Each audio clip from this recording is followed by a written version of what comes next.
Alrighty, I think we can go ahead and get things started already. Hello, everybody. Welcome, welcome. Oh my gosh, this is crazy. This is our first stream back from hiatus. It's our first stream on YouTube. It's a day of many firsts. So, pardon me, excuse me in advance if there's some kinks to work out and if there's some like technical issues that we run into, because we're doing everything for the first time in many ways. So appreciate everyone being here today. Appreciate everyone's patience. Our blast, welcome. So stoked for the breakdown of the episodes. Not Aaron Burr. I'm Morgan, by the way. Thank you for letting me know who you are. Welcome, Morgan. Curmudgeon's here as well in my chat, as well as my guest, Tom. Do you want to say hi to the people on YouTube for the first time? Hello, it's me. It's Tom. Does it feel any different for you to be doing this on YouTube instead of on Twitch? It is a little bit different. The back end is a little bit different. The setup is a little bit different. My chat looks a little bit different. So yeah, it's just kind of a little bit awkward because it's like slightly different than it was before. And if you guys can see on my screen, I also had to cover our episode a little bit because YouTube is a lot more strict when it comes to flagging for copyright than Twitch is. So yeah, there's a little changes here and there. I'm just tweeting out right now that we're live. And also, I wanted to show off, I got a fancy new Stream Deck machine that I'm going to be using to up the production of the stream. So yeah, lots of firsts today. Lots of cool new stuff happening. I'm excited also to talk about these episodes. I didn't realize how much I missed Luz and Anne during this hiatus. Gosh, welcome everyone. Thanks so much for being here today. Toon is here. Our Blast is here. I'm so new here. Yeah, I've definitely seen you before. May is here. THIJS. Sorry, I don't know how to say your name is here. Fly is here. Zoe's here. Oh my gosh. Thank you everyone for being here today. Welcome. But yeah, so we're here to talk about both episodes today. So we're going to be going a little bit faster than our usual discussion streams as well. So apologies if I'm not talking in the chat as much as I was before, but because we have two episodes to get through today, we have a lot more ground to cover. And as you guys know, Tom and I can definitely go off on tangents and talk. So we're going to go right into this. The Stream Deck does some really fancy stuff. If you guys have any suggestions for like audio memes that we want to like start incorporating into the stream, I definitely want to do some of that fun stuff too. Something about Bob Hoskins. Yes, something about Bob Hoskins. We gotta get some Bob Hoskins memes in there. But yeah, we could do some really fancy stuff with it. But anyway, let's get into the episodes. We've got a lot of ground to cover. I love that we're back to Owl House and Amphibia. I'm a little like overwhelmed that we're getting both of them at the same time, but you know what, we could do it. We could tackle it. We've got this. So we're gonna start with the Owl House. This is how we're gonna go every week. We're gonna start with the Owl House first and then do Amphibia. I just felt that would make more sense since Amphibia is like ending, so it would be nice to kind of like end with Amphibia. So let's go ahead and get right into it. So we are going to be starting off with Follies at the Coven Day Parade. I'll start off with just some general thoughts on this episode first. I'm going to be totally honest. This was not my favorite episode of the season. I think that there were definitely stronger episodes previously in the season. Season 2A was like so solid and so good. And this episode just had like a couple of like, not faults or not anything bad, but like it just wasn't as solid and like perfect as some of the previous episodes were. So like the flaws were a little more apparent to me. But not to say that I didn't enjoy this episode. I really still enjoyed it. And Tom and I, we talked a little bit off stream about this episode as well, just in our own free time. And we were a little bit more critical about it in our private discussions. And I just want to say, just to preface this discussion, that just because we're being critical on the episode does not mean that we don't love this show, does not mean that we're like dunking on the creators. We love Dana Terrace. We love all the artists and animators on this show. And we know that they work super hard to put this show together. They've been working hard during the pandemic. And so when we're criticizing it, we're really not trying to dunk on the artists. We're coming at it from a place of love, right? So that's the difficult thing, right, about criticism. I won't go into too much detail because we're kind of on a schedule, but like when you love something, when you love media, when you love TV and film, like criticizing something negatively is as valuable as criticizing something positively, right? Because the second you decide that you shouldn't criticize something, then you're devaluing the positive critique you have about a piece of media. And what makes something great loses its value, in my opinion, anyway. And a lot of our criticisms of this episode also come from a place of being very, very hyper aware of behind the scenes issues. Yeah, And how absolutely. they factor into it. So it's complicated. I think both of us have basically we're pretty much on the same page for both the first episode of Amphibia season 3 and the first episode of the Our House season 2B. Yeah. I think we're pretty much on the same page for both. Yeah. But yeah, we'll get to that. Yeah, we'll definitely get to the kind of nitty gritty about like what we loved about the episode, what we didn't like about the episode, and we'll kind of explain like where we're coming from. And yeah, I do want to also just repeat what Tom just said, that a lot of our criticisms do kind of come from the production of the show, right? Like we obviously we have not had a lot of nice things to say about Disney recently as a company. We know that we've gotten some evidence as well that they have played a really heavy hand in censoring their content, right? We're not going to talk about Don't Say Gay today. I have a plan to talk about that in the future. We have too much ground to cover to talk about that today. But we do know that Disney has a history of censoring their LGBT content, and now we're kind of unsure about why the Owl House got canceled again or like got cut short. And we have reason to believe that also had a big part into like why some of these episodes aren't as good as they could be. But yeah, that's not to say that the artists did anything wrong or that like Dana did anything wrong, because we think that they're doing just the best they can, right, with what they've got. Yeah, Dana Terrace is an amazing writer, an amazing showrunner, and I think the tragedy here is that she hasn't been given unfettered, free reign to just do whatever she wants. Yeah, which absolutely. I think could have, yeah, it's a the Legend of Korra situation, isn't it? Yeah, it's Korra. Yeah. We talked a little bit about how this happened to Steven Universe. It's an ongoing problem, but we still love these shows. We still love Dana. We still love Luz and Ida and the gang. So we're gonna get into this episode. We're gonna try to be as positive as possible, but we'll point out some of the stuff that we didn't like as much as when we get to it. So we start off the episode, right? We kind of had this kind of similar start off to an episode before with Luz kind of recording this vlog style video for her mom, right? And so she starts off by talking about we left off with yesterday's lie, right? With Luz's mom asking her to promise her to stay home once she comes back to the human realm, when she finds a way back home. And we know that Luz has some inner conflict around that, right? Around wanting to do what her mom wants and wanting not to hurt her mom, but at the same time not wanting to leave her life and her friends and now her girlfriend, right, in the Boiling Isles. So we've got this conflict from Luz in this episode. So this gets set up by, Luz talking to her mom through the camera, talking to her about the demon realm, trying to show her how great and wonderful it is, to try to convince her that, she can stay there, that it's a good place for her to stay there. I really loved this opening bit. We got some great kind of opening gags. It made me realize just how much I missed how messed up this show was and the horror and Dana Terrace being a uniquely sick puppy. Yes, absolutely. I didn't need to see naked Hootie. That was not something I needed, but it's something that we got anyway. So we got Hootie without his I guess.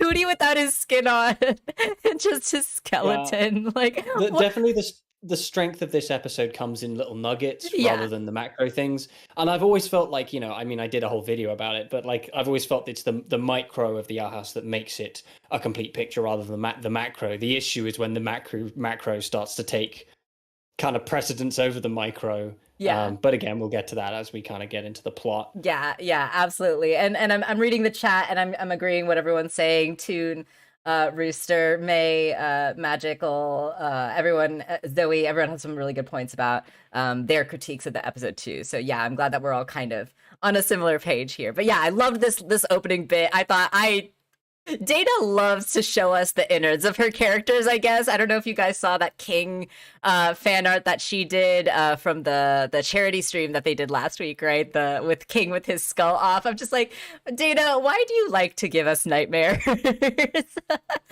He likes horror. She Like, loves it. She loves to I don't know if traumatize it's- us. I don't know if it's still there, but I know like her pinned tweet for a while was just like body horror. Yeah. She It's loves just her. like, hey, here's some horrible stuff that I drew. Yeah, she loves her horror. She loves her body horror, and I would not have it any other way. I love you, Dana. Yeah, this And thing also- is my new sleep paralysis demon. Hootie's horrible watch. Like, she couldn't just Oh give my Hootie a gosh. watch. She had to give Hootie a flesh watch. Oh my gosh, it's so funny. It's We so didn't funny. need a flesh watch. Yeah, it's Why? like exactly, Robin. It's like, thanks, I hate it. Thank you, I hate it. It's so good. Yeah, Dana's so chaotic. I love her. But yeah, so love these opening gags. Hootie's skeleton was terrifying. You know, she says, "I can even learn magic," and it's impressive because I'm a human, right? And then she gets this encounter with Basha, who of course is the one person on the Boiling Isles who like absolutely can't stand Luz. Human, if you ever do that thing again, I'll set your eyes on fire. She yells. Of course, again emphasizing to Luz's mom, right? That the Boiling Isles is a totally safe and fun place to be. With She needs to kick Bosher in the in the third eye. I wasn't gonna say that. Fair enough. Yeah, I do hope that we get more of Basha soon. You know, it was nice to get kind of that like character arc from Amity, and I wonder if Basha will go through a similar arc of getting better. But also, I enjoy her as a bully too. She's got a fun design. I kind of hope they don't do that because they've already bitten off a lot. And Yeah, I think yeah. doing that would be biting off more than they could chew. Yeah, The but answer is not to cram the show with more. yeah. But yeah, hopefully Basha does not set Luz's eyes on fire anytime soon. That would be great. Biblically accurate Angel Hootie. That's really funny, Hyrule. Is that something she drew on the stream? I don't know. Maybe. Be not afraid. Be not afraid of Hootie.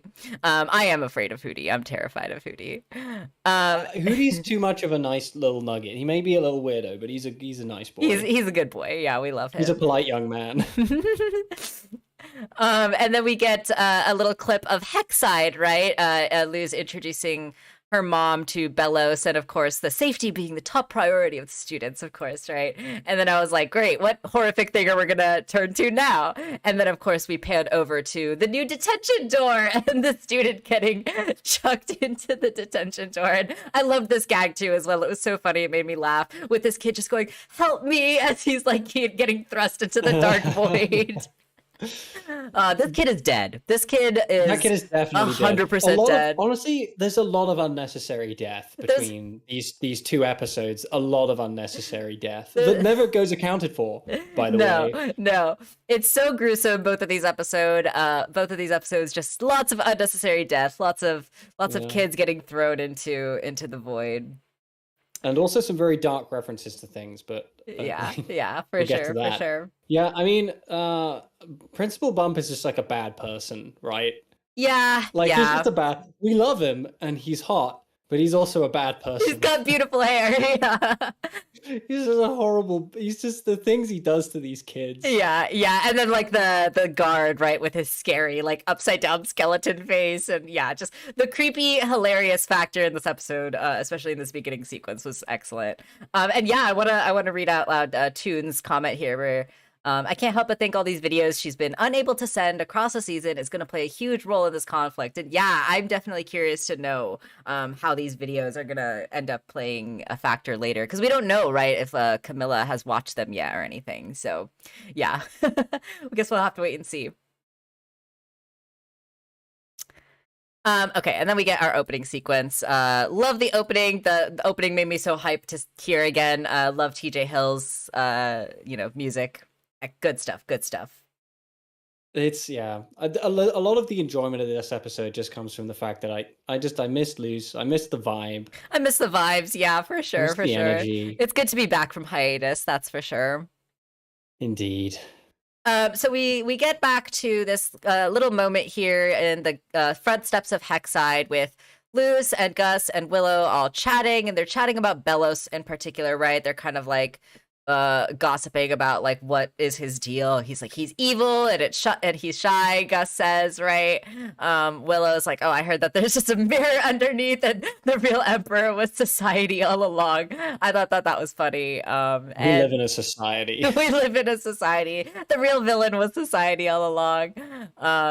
Yeah, I feel like that's a common kind of trope, right, in stories where it's like we think the villain is one thing, but it's really just society all along. And This is like Tyler Durden is literally me. Right, right. And I feel like that is going to be somewhat true to an extent, right? Like I feel like that line is a little loaded for that to be there.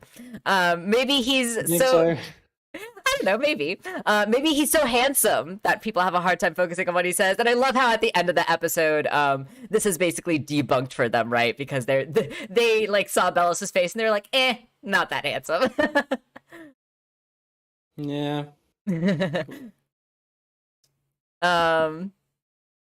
Yeah, definitely really glad to get a bits of Willow in this episode for sure too, and totally agree with that. Totally agree. And then Luz, we see here, is hiding, right? She's hiding this video that she recorded. She's hiding the fact that she did go see her mom in the previous episode from her friends. We've kind of seen this flaw in Luz before, right? Where she feels that like if there's an issue, it's hard for her to communicate, hard for her to be honest. We know that Luz is used to being kind of like a loner and on her own, so maybe she's not as good at opening up about her problems, right? She's kind of that person that's like, I'm going to keep this to myself. I'm going to try to fix this myself so that like no one else has to worry about it or know about it, right? And we know that that's something that Luz sort of has to overcome, and she starts to in this episode. But also, she's a terrible liar. She is also a very bad liar. Yeah, yeah. I'm thinking of the episode when she accidentally cracks, what is his name? Albert's little head. And when Ida comes back, it's like, what do you guys get up to? She's like, and then Albert chimes in, says something like, you don't hear it, but it's like, so Luce took you out for ice creams. That's a horrible lie. She's the terrible liar. She's never going to make that work. Yeah, yeah. I'm now picturing Bellos as handsome Squidward. Thanks for that, guys. That's funny. That's on you. If handsome Squidward is all you can think of, that's on you. I'm sorry. That's a you problem. You got to unpack that in therapy, my friend. Amity comes up right here, right? I loved Amity in this episode. Amity was like 10 out of 10 of this episode. She was like my favorite part of this episode. I love her. She's so gay. She's so adorable. Love this little funky lesbian. Sweet potato. Sweet potato. This was so cute. She goes, hola, my batata. And batata means sweet potato in Spanish. So yeah, it's super cute. Gus gave Amity like a Spanish cookbook, which is super adorable. Amity's learning Spanish. She's figuring out this human language book. Super duper cute. I love Gus also like giving her the affirming thumbs up. Like, yeah, you get him, girl. Love how freaking gay these two are. It's so awesome to see these two actually be in a relationship, these guys actually interacting as girlfriends. This is we've talked a lot about how groundbreaking and how amazing Lumity just as a relationship is just in the course of history, right? In animation and TV history. And it's just so awesome and so heartwarming to see these two act as girlfriends and talking and interacting as girlfriends through this episode. Because we really have never seen that before, right? Like it's always they get together at the last episode and now it's like, no, they're actually here as girlfriends and like, calling each other sweet potato and blushing all red. And I just love these two so much. They're so precious. Funnily enough, I made a video about it. I don't know if you knew that. Oh, that's right. Yeah, go check that out if you haven't watched it yet. Tom made an awesome video, that breaking down Lumity. Yeah, it's a really great video. Check it out for sure. Lumity is the best part of this episode. All of their developments and the entire dynamic is fantastic. They cut so much of the bullshit. Yeah, for sure. They don't I don't want to say too much because we're like right at the beginning, but they cut so much of the fat out that we've come to expect from romances and TV shows, where it's like romances and TV shows generally have to be a bit dysfunctional in order to milk the drama out of it. You know, at the basically at the to the detriment of the relationship itself. Yeah. I believe they call that a Ross and Rachel. So, you know, Yeah, totally. famously dysfunctional relationship, purely dysfunctional for the sake of keeping it going. Right. For I'm sure. so glad they don't do that. They don't do that even a little. in this Yeah, yeah. episode. You know, we'll get to it when we get to it, but they really just decided not to hold back on this episode. And they were like, no, we're going to show you a totally healthy relationship, right? We're gonna have healthy communication, healthy dynamics, no kind of miscommunication. We're not playing on any of those old tropes of, you know, looking at our partner's phone and all that stuff, right? Like none of that, right? Like only healthy communication and loving and support from these two girls. And I freaking love that. I absolutely adore that. Amity, you're the sweet potato. They're so cute. Oh my gosh, I just love them. And then, of course, you know, they bring up the fact, the Titan blood. I love this line from Gus, right? Like, does she know about high fives too? Talking about human high fives. And, you know, they're asking her if Luz saw her mom, and of course Luz gets nervous here, and this is what I thought was also really interesting, right? So we get this little flashback from Luz where she's remembering this scene from yesterday's lie, where her mom is talking to her, and the lines from her mom here are actually slightly different than they were in yesterday's lie, right? Yeah. So which is definitely deliberate, because unless they were using like beelines that didn't make it in the final cut, which would make no sense at all, because then they need to reanimate it. There's no way that's not deliberate. Yeah, it's absolutely deliberate. You know, the way that I interpreted it is just Luz. Obviously, that was a very intense moment between Luz and her mom, right? And Luz, the biggest impact that conversation had on her was her mom telling her, like, you can never go back and you need to stay here with me, right? Like, I went back and I watched that old scene just to like compare what she used to say. And in the original scene, she said she was a lot more apologetic. She was a lot more didn't like mean to push you away. exactly. And but it just goes to show how much Luz has kind of exaggerated the severity of it in her mind. Yes. Anxiety. Exactly. And how she's kind of internalized this part of the conflict, right? Like about her mom wanting her to, like, it's not that her mom was apologetic. Her mom wants her to stay in the human realm, right? And that's like the struggle that Luz is having, the struggle that's stuck in her head the most. Yeah. Which manifests into the most bizarre central plot of an Owl House episode. Yes, yeah, absolutely. Misremembering things due to her worst fear. Exactly, Rooster. That's a good way to put it. So yeah, Luz misremembers it. We know that she obviously has this like stress about it. Yeah. Luz is still saying it wasn't you. And then when we come back to the present, right, she scooches away from Amity and she does lie to them, right, and says, yeah, it just hasn't been a good moment yet. I haven't done it yet, right? And Amity, I think, is smart, right? She can kind of like immediately know that something's up. She obviously knows Luz really well at this point. And even without actually looking at the phone, she can tell that Luz is not telling the whole truth. And I think that's fair to say, because Luz is not that good at lying here. No, not even a little. Yeah. Ida comes down. She's flying down from, and not before, right? We get one more last little cheek kiss from Luz to Amity, and Amity's face turning bright red. They're so cute. I love them. The little potatoes. Little sweet potatoes. Little squishy potatoes. Squishy, sweet gay potatoes. I love them.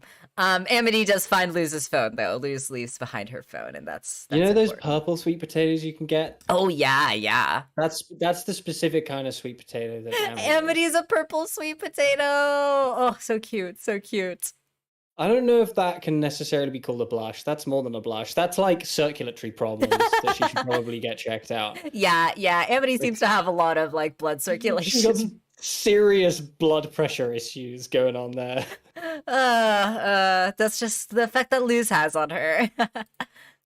And yeah, May, I also totally agree. That I love Yeah, that Amity didn't look through her phone. I feel like Amity, she is a character that has that trauma, right, with her own family and of um invasiveness. But it's invasiveness. Yeah.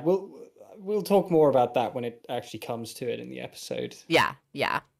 I do like though that Luce at least was open to Ida and King, right? She did tell them what happened with the door. Obviously, they saw her go through the door, so she couldn't lie about that. But they're trying to be supportive as well, right? Ida's like, when she meets us, I'll put on the charm, I'll make it so that like she'll understand, right, why you want to stay and hang out with me and how That great I joke about am. the charm, genuinely, that was a good Ida moment. We've been starved for really good Ida moments, and that was one of them.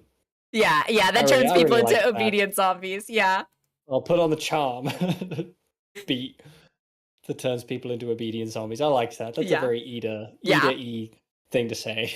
Yeah, I love Ida, and yeah, I think when Tom and I were talking off stream, one of the criticisms that we had was that we're just getting fewer of these Ida moments, right, than we used to in the earlier seasons, and that's just kind of a consequence, partly of the growing cast, about the moving plot, right? We're just kind of getting less of these character moments, and we just miss that. We just really miss that. It's the challenge because the first Our House video I made was specifically about how they characterize their cast through tiny little moments, mostly revolving around the character animation itself, which is all really strong, like especially for a show that doesn't have the budget of like a show like Arcane, which Mm. obviously had a whole department for character animation. They had millions of dollars per episode. Yeah, yeah, Um, absolutely. they don't have that, so it's some really great little moments of character animation that really stand out, and just tiny character moments that become they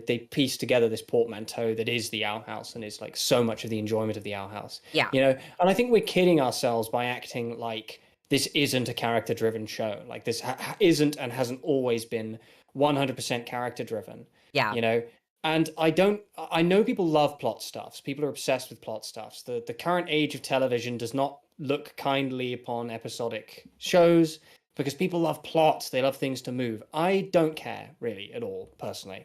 Um, I love the first season of The Owl House. I think it is a great balance of what makes The Owl House amazing to me. It is that the thing of, the plot was there, but it was sprinkled throughout these individual episodes which had self-contained stories that revolved entirely around characterization. Right. And now we're getting to this point where obviously so much time has just been removed from their schedule and they have so much ground to cover. And you could probably point to an episode where that began to change, or all of a sudden just everything's happening at a breakneck pace and they have Right. so much ground to cover. And it just means like the leisurely ability that they once had to just explore the characters in a space that didn't feel quite so in a hurry to get to a certain point. Mm-hmm. That has obviously ended up having a big impact on that level of characterization, which I love and I miss. And again, that's not a criticism of the creators. Like, we Right. know why. We can hazard a guess as to why those bits are kind of so few and far between these days, but I still miss them and it still impacts my enjoyment of the show. Yeah, 100%. Here was another little Ida moment that I really enjoyed as well, right? Just a little nugget of Ida moment that we got sprinkled in this episode, where they're talking about the parade, right? And we see all the troops and stuff, the Empress Coven starting to set up the parade, and Luce and King are talking about it, right? And Ida has this great line here where she says, it's just a fancy way to kick the emperors. And then I love how she's ready to swear in front of Luce, but when she sees Luce's disapproving look and Luce covering King's ears, because as we know, King is still just a baby. He's still just a little bad. But also, King is 100% the one who would swear the most. Absolutely, 100%. If they were allowed to swear, King would be effing and blinding constantly. But it's not about the fact that King can't hear the swear word, right? It's about Luce disapproving. Luce disapproving, swearing in front of King, because as we know, he's just a precious babby. And yeah, I love that Ida's just like, whatever. That's Precious great. babby with a horrifying tongue face. Oh my gosh, the precious babby of my nightmares. Yeah, main thing about Amphibia setting apart from the storytelling is how unbelievably character driven it is. Yeah, I totally agree with that too. And we'll definitely talk about that more when we get to Amphibia today as well. Mm. Okay, here comes my biggest criticism for this episode. And again, I really don't want to sound like I'm like dunking on the show when I'm not. But as soon as this happened, I kind of just rolled my eyes at this. Like, Kikimora is on the phone. She's on her little crow phone, right, with her A mom. crone, if you will. Her crone, if you will, yes, and I will. Um, she's on her crone, and she's saying, "Mother, please, I'm not seeing anyone." Right? It's kind of like this typical mothering, right? Kind of one-sided dialogue we get here, right? Like, I'm not seeing anyone. I'm standing up straight. I can't come home. It's all a little on the nose, right? Obviously, Kiki in this episode is meant to serve as a kind of like parallel to Luz's conflict, right? This idea of like wanting to do the like, witchy stuff that you set out to do, the Boiling Isle stuff, versus like being with your family. And like, I get what they were trying to do in this episode. But it's a very thinly stretched parallel. It's a parallel. It really feels like trying to mash a square peg into a circular hole. Yeah, it felt a little forced. It felt a little contrived. The fact that we've only ever seen one side of Kiki, which was her ambition, her like pettiness, right? Her like disdain for Hunter, like those were all of those character aspects of Kiki that we got established before that like I was excited to see more of and see again. I was ready to like watch Kiki kind of like be her own downfall. That's kind of like the arc that I was kind of expecting her character to go on. And to like suddenly have this conflict with like her mom come out of nowhere, it just felt very awkward and just didn't feel natural. And it just feels bizarre. It's not like I don't hate this episode. I don't hate the plot of the episode is the weakest part, and it just like I don't want to go so far as to say it doesn't make sense, but it doesn't kind of make sense though. Yeah, make sense. Like the logic of why Luce does it, and this whole like vague thing of balancing two worlds, just doesn't feel comparable enough. Yeah. And it comes so much out of nowhere. Yeah. And it just like rushes by, and then before you know it, the episode's over, and you're like, okay. Yeah, and the way they set it up too, like the fact that they called, I think, Kiki's mom, where it was some joke on Palm Springs, right? It was like some kind of play on that. Like it didn't seem very serious to me, and like to that end, it just makes me feel like this was just there for this episode, and it's like probably not going to come back. I thought it was just like a gag. Like when that came up with Kikimora talking on the phone to her mum, I thought that was just like a throwaway gag. And when it came back and became like the plot of the episode, I was thoroughly surprised. Exactly. Yeah, me too. So that's probably my biggest criticism of this episode. I'll have a little bit more I have like kind of a little bit of a rant about it in my head. Depending on if we have time at the end, I'll say it or not though. But indeed, I have some thoughts about it, but I'll just say that for now. That was kind of my biggest critique of the episode, and it seems that some folks in the chat also kind of agree with me. Zoe, wait, they're gonna make an episode. They're gonna make us empathize with Kikimora. Yeah, it felt kind of weird. And especially, right, we got this interaction with Ida saying that Ida has all these great reasons, right, like not to trust Kikimora, and yeah, it didn't quite make sense to me, right? Yeah, very much on the nose. Doesn't quite fit. Yeah, totally. Only way this could work is if Kikimora actually knew about the conflict somehow. Yeah, and I don't want to be too hard on it as well, because like who knows, it might come back later, and it might like make more sense at a later date. But if it just looking at this episode alone as like an episodic story, it didn't quite land for me. It didn't quite work for me. No, and that's a shame. Yeah. Because we kind of know why. Mm-hmm. Okay, so Ida here, this is kind of the other side of what's going on with this episode, right? We get this kind of continuation between what happened with Ida and Rain from before the hiatus. We saw Rain get kidnapped by Kikimora. The like vines came out of their barred Coven seal and paralyzed them essentially. And now we see that they're going to make appearance at the parade, and so Ida has been kind of doing her own background stuff in order to kind of figure out what's going on with Rain. So Ida has hired someone here to spy on her ex, right? And finally, we're getting this reveal about Rain to lose for the first time. And I thought this was cute. Did you read my diary? King revealing to Luz about Ida's ex and all that stuff, and Ida saying out loud about Rain's rebellion, and King being like, "Oh, I didn't read that far ahead." Like, that was kind of funny. But it's also kind of like a symptom of just how much ground they've had to cover in so little time. Because right. Think about what a moment this is, right? And how it's crammed into like a 30-second interaction, like something that feels that like it should have more weight to it, which is the introduction of this huge major player to the main character of the show, and this relationship that obviously they're trying to actually get folded into the show in a major way, and it just this is it. Yeah. I don't know if anything I just said makes any sense, but like, no, this whole reintroduction of Rain felt really, I don't want to use the word nonchalant, but like, compared to how dramatic it definitely got glossed over, right? It went too fast. It's like we had this huge episode where Rain like heroically sacrifices themselves, and then you have the whole dramatic moment of them playing together, and it's beautiful, it's crazy, and it's wild. And then, oh my god, they've kidnapped Rain, and they're using a thing on the Bard Coven seal, and like, what's gonna happen next? Oh, here they are. Okay, Coven Day Parade. Like, all of a sudden, we're just like, it's just this regular ass episode, and like, Rain is back, I guess. Yeah. Just like, oh.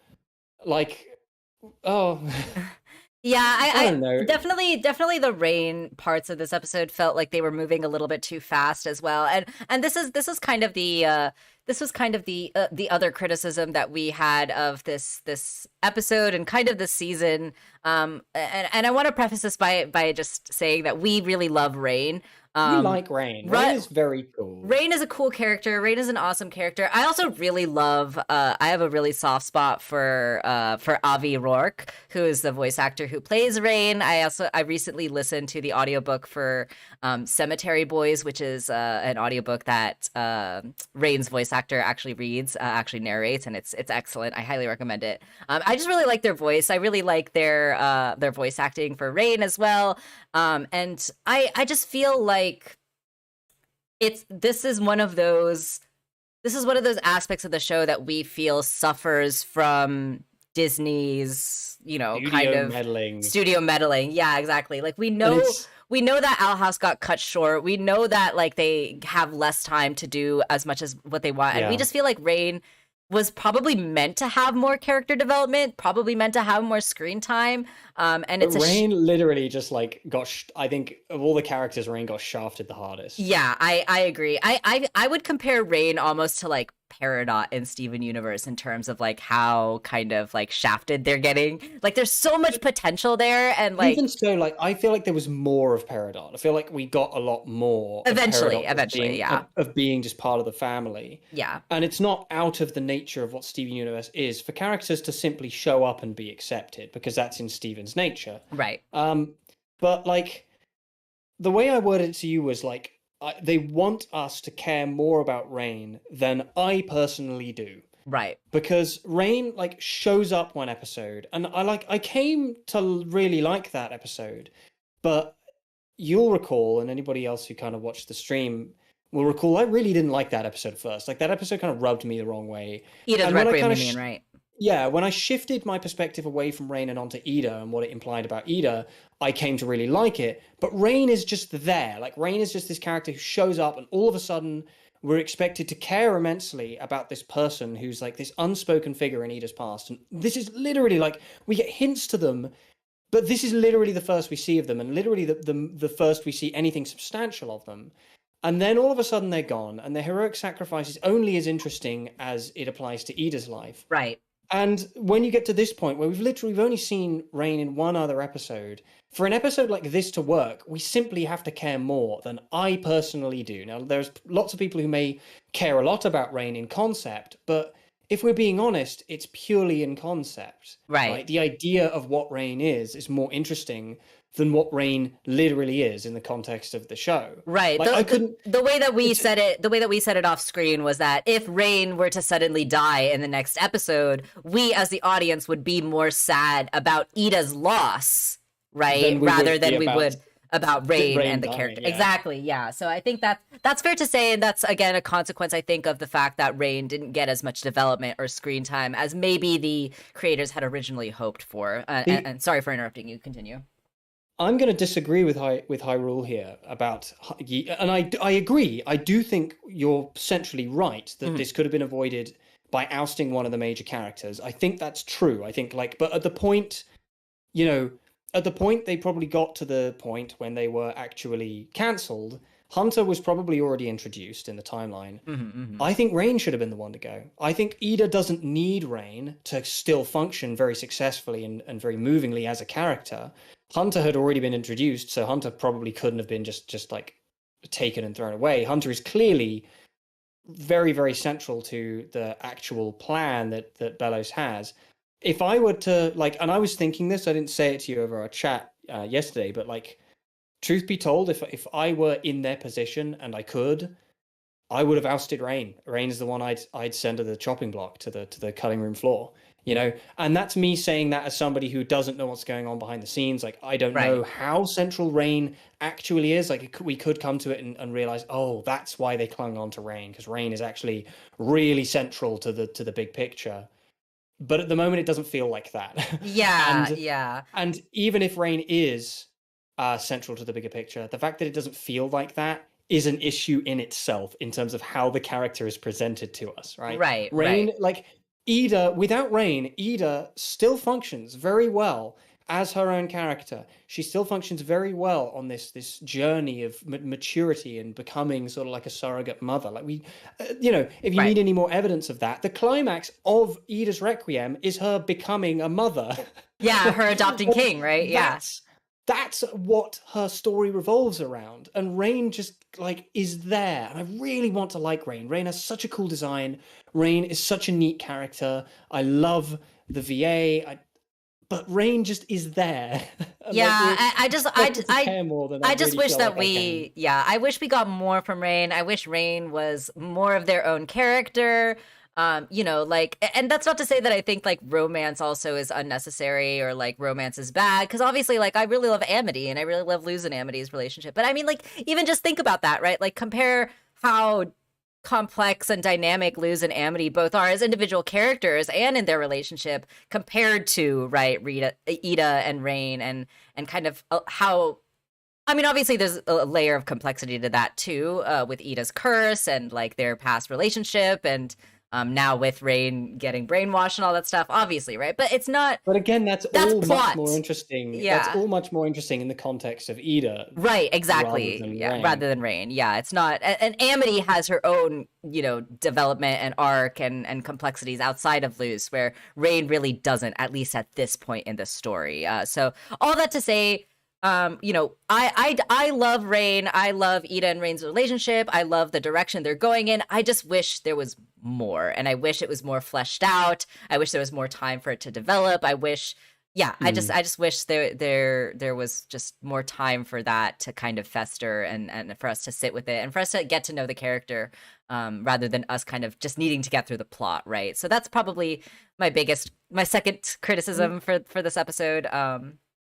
And that's why I compare it most to The Legend of Korra, which notoriously also had constant studio meddling.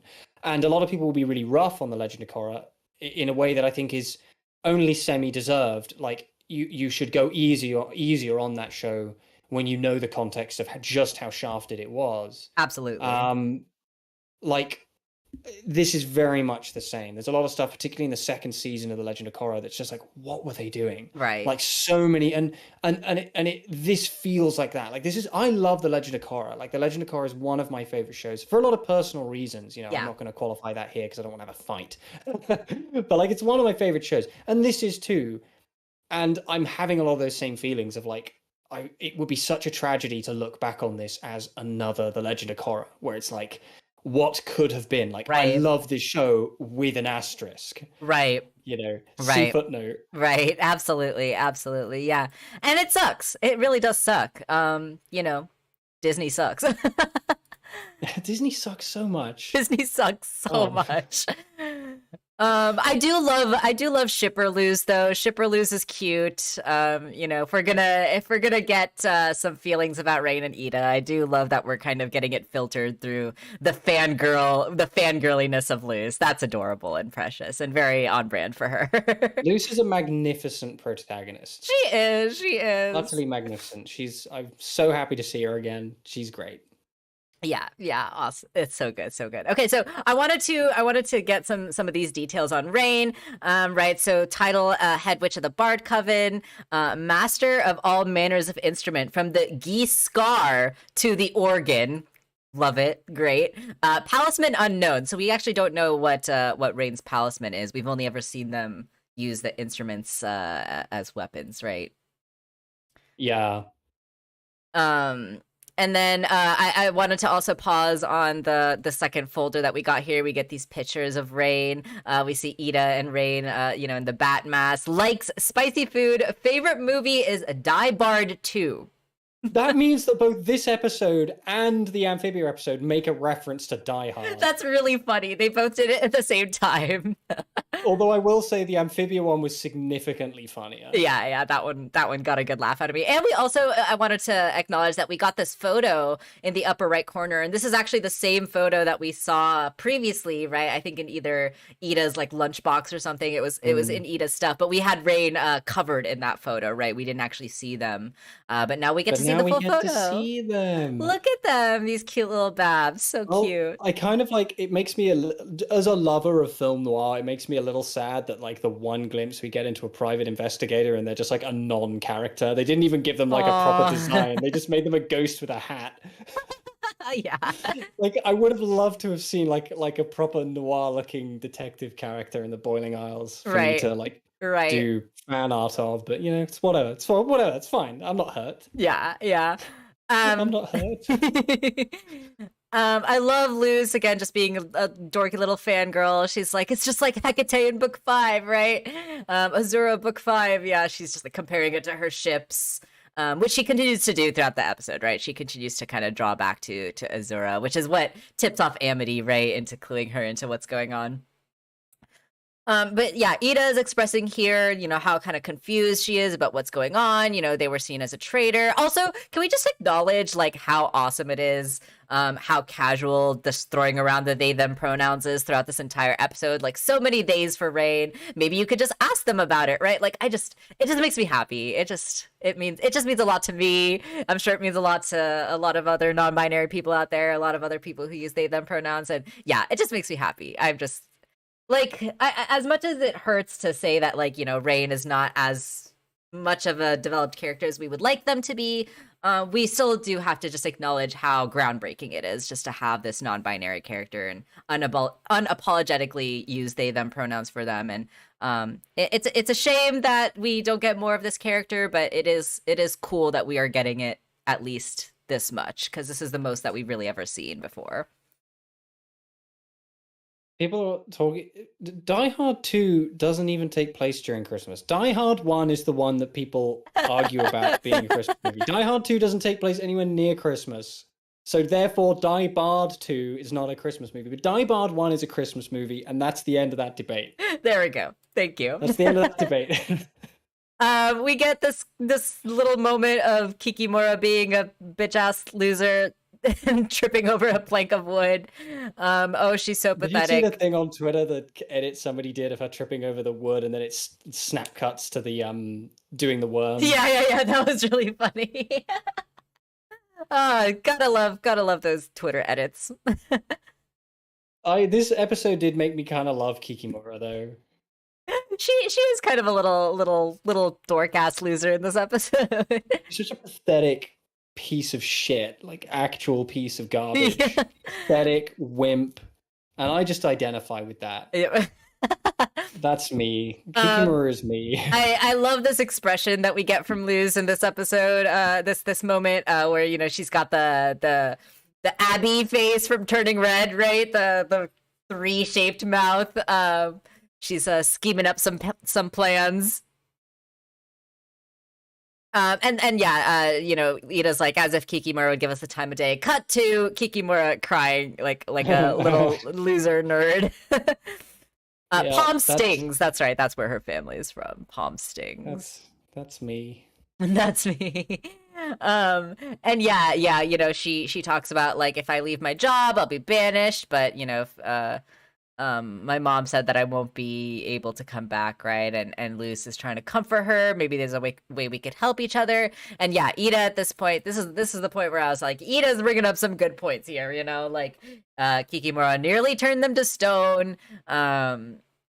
Attacked them in Latissa. She also attacked Amity and Eclipse Lake. Almost she didn't blink when your girlfriend was thrown down a pit. Again, just the casual use of girlfriend. Love it. Makes me really happy. That one's for Disney. Yeah, right. Oh, she is bad and not the hot kind of bad. Another great line from Ida. Because she's the hot kind of bad. Yeah. Who do you think she would classify, other than herself? Who would she classify as the hot kind of bad? The hot kind of bad. We know who she classifies as the hot kind of bard. That's right. That's right. She classifies the hot kind of bad. Ooh, I don't know. I don't know if there's like anyone in the Boiling Isles that's like bad enough for Ida. I think she really only calls herself hot in a bad in a hot way. Yeah, no one's hot enough for Ida. And then you know, Luz saying, "Isn't it worth the risk?" Ida being like, "Maybe. What are you getting out of this?" This is the part, right, that was like a little not as solid for me. Didn't quite land for me with Luz trying to explain, you know, oh, I'm just trying to be a romantic, but we know that she's kind of just doing this because of her own conflict, right? Her own issues with her mom. Which doesn't make a ton of sense, but okay, I guess we'll buy it for this episode, you know. I've been corrected on Die Hard 2. Oh, there we go. Which I guess I took. I haven't seen Die Hard 2 since I was a tiny child. Yeah, I did not remember it being. For some reason I remembered it being like absolutely nothing to do with Christmas, but I guess it did take place on Christmas Eve. What do I know? I don't know anything. Don't listen to me. I'm an idiot. I haven't watched any of them, so I don't know. They're fine. You can pass. Again, we get another great just little background gag, right? Skin and Linen is the store, and we get this guy dusting off the linen, which is just fun. And then meanwhile, Ida's rummaging through the trash, pulling up the cloth out of there, as she does. I love that they're just carrying Hootie around in the backpack now. That makes me happy. Hootie spits out a skeleton. Keep the change. Fun little look of disgust from the elixir guy, which is great. Oh.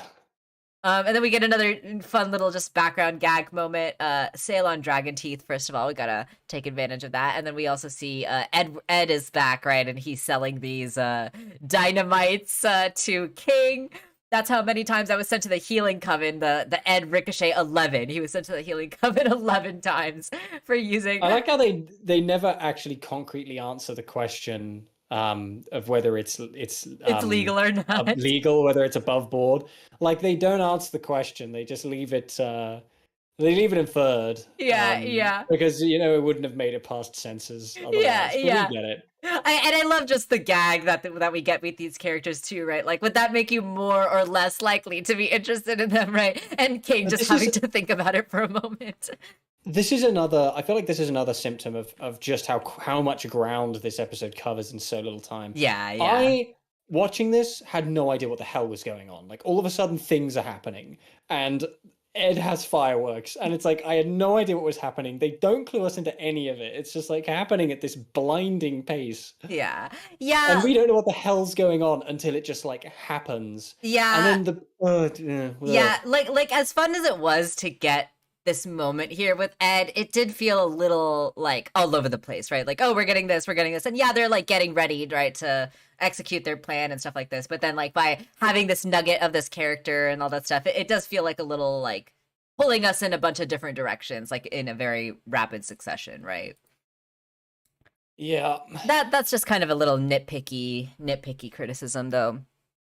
I don't know if it is a nitpicky criticism. I feel like that's a pretty fundamental criticism of the episode. It's a nitpicky symptom of like the fundamental issue that we've been having with the episode. And I think the point at which, we'll get to it later on, but the point at which I realized like they really are just trying to do so much in this episode Right. is when Ida and Rain go to fight, and you get what I like to call they fight syndrome, which is like you see a bit of the fight, but you don't ever if you're ever thinking of writing a script, don't ever cut away right before the fight begins. Yeah. Don't ever do that. That's like the worst thing to do. You're like immediately dragging us away from the action, and it feels very, very jarring. And like, think of how that wouldn't be an issue at all if Rain just like wasn't in this. Right. Yeah. I feel you. I feel you. Yeah, so yeah, I agree that this episode did feel a little bit all over the place. I think that yeah, it just had to do with that core kind of fundamental issue that we had, right? Of just not enough time, right? Not enough too much ground to cover in too little time.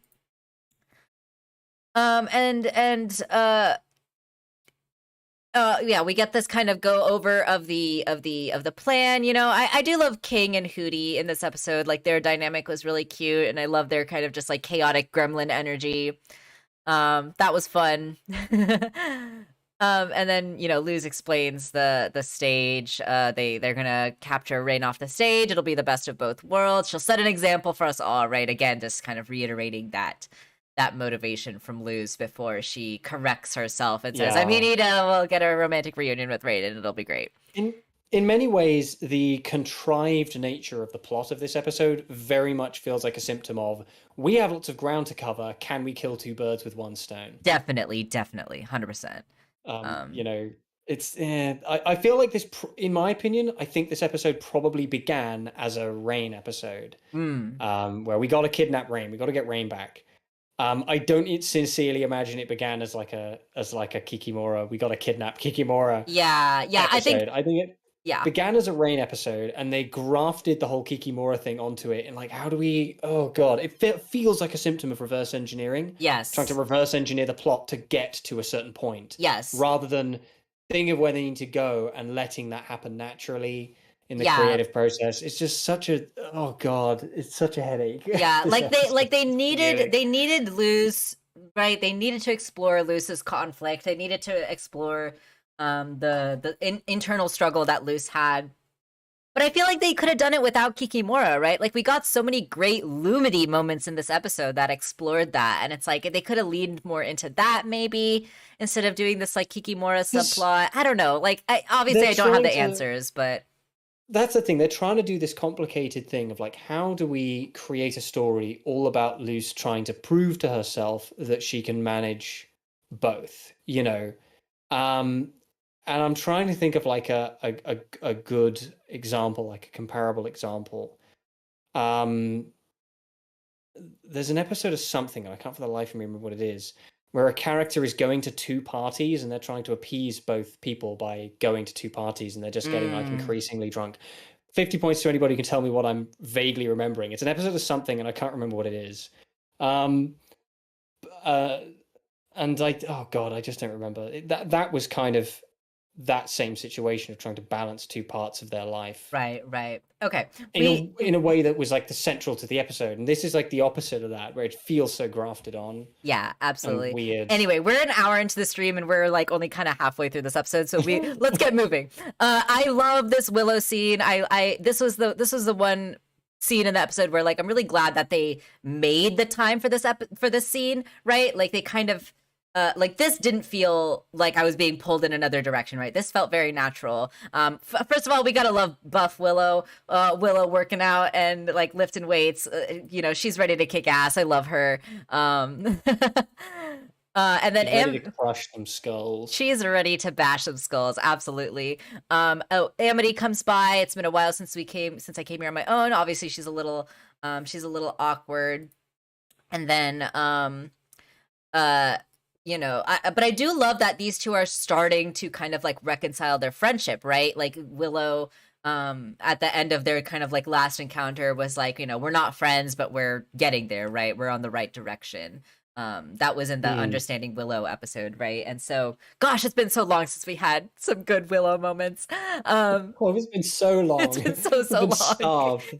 And so, you know, Amity comes to Willow here. I love, you know, that, you know, when Amity is having this issue with Luce, that she's coming to Willow here, you know, girlfriends and girlfriends helping each other out. It's really sweet. Amity comes by and is like, I think she's lying. I don't know what to do. Her fun. I liked that. That was a cute little gag. I also just love Willow's room. I love all of her plants. I love the sports poster. Oh, and someone like made a point that like Willow is actually probably like really into sports, but she hasn't like played Grudgeby or anything like that because of like Basha and Amity. I really like that little headcanon for Willow, and yeah, I hope that she's able to get into sports, you know, now that she is, you know, working out. And I also wanted to just point out the little details in the background here too. We got this little photo in the back with Luce and Gus and Willow and Luce and Willow like hugging in the back here too, which is super cute. And yeah, just lots of cute little details in Willow's room that I love. This is an opportunity for me to actually stop being lazy and pull the episode up so I can see the details, which I said I wouldn't do. I was so sure. Yeah, it is a great aesthetic. I totally agree, May. What a fool I am. Okay, so Amity pulls up the phone and she's like, I'm not going to invade her privacy like that, would you? And I thought this was kind of funny, a moment from Willow, right, where she's just kind of like twirling her wrist and she's like, ambiguous, right? Maybe it not is a very good moral influence. No, definitely not. And Amity just kind of laughs it off, right? And this was a kind of a funny moment too, right? Where Willow's like, listen, Blight, if you want my advice, you got to do something for me first. And it's like, she's so intimidating at first. And she's like, you know, 100% that Willow could snap Amity in half in this moment if she really wanted to. She just chooses not to. She just chooses not to. Have. She just chooses not to. Absolutely, 100%. And do you still know how to braid hair, right? She switches back into cute chompky Willow mode, and I love her. Little chomp. The lingering scene where Willow doesn't answer Amity and it pans out to Willow's window did make me feel uneasy though. Yeah, so Robin totally wanted to acknowledge that moment, right? So Amity you know, just kind of chuckles and it's like, I'm a little rusty. I'm glad we can be like this again, right? She says as she's like sitting here braiding Willow's hair. And this moment I thought was really poignant, right? Just this kind of somber expression that we get from Willow as she's like sitting here, Amity braiding her hair, right? So, you know, I really do hope that we get more of Willow and Amity in this season. I do hope that we get hopefully an episode focused on them. That would be like really awesome. That might be a lot to ask for, especially considering how much ground we have to cover. But, you know, we know that Willow and Amity have this like history, right? Have this relationship of this struggle for friendship. And, you know, Willow did acknowledge that they're on the right direction. And Amity is, of course, glad that they can be like this. And obviously they both love Luce very much. They both care about Luce a lot.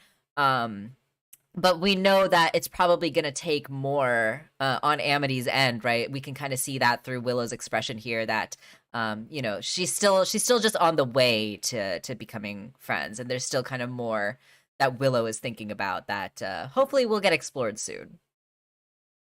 Yeah, hopefully. Yeah. Hopefully it won't feel kind of crammed in with everything else. Absolutely. And yeah, totally agree, Zoe, that Willow could kick Bellis's ass if she really wanted to. Okay, so we cut back to Kiki and Rain.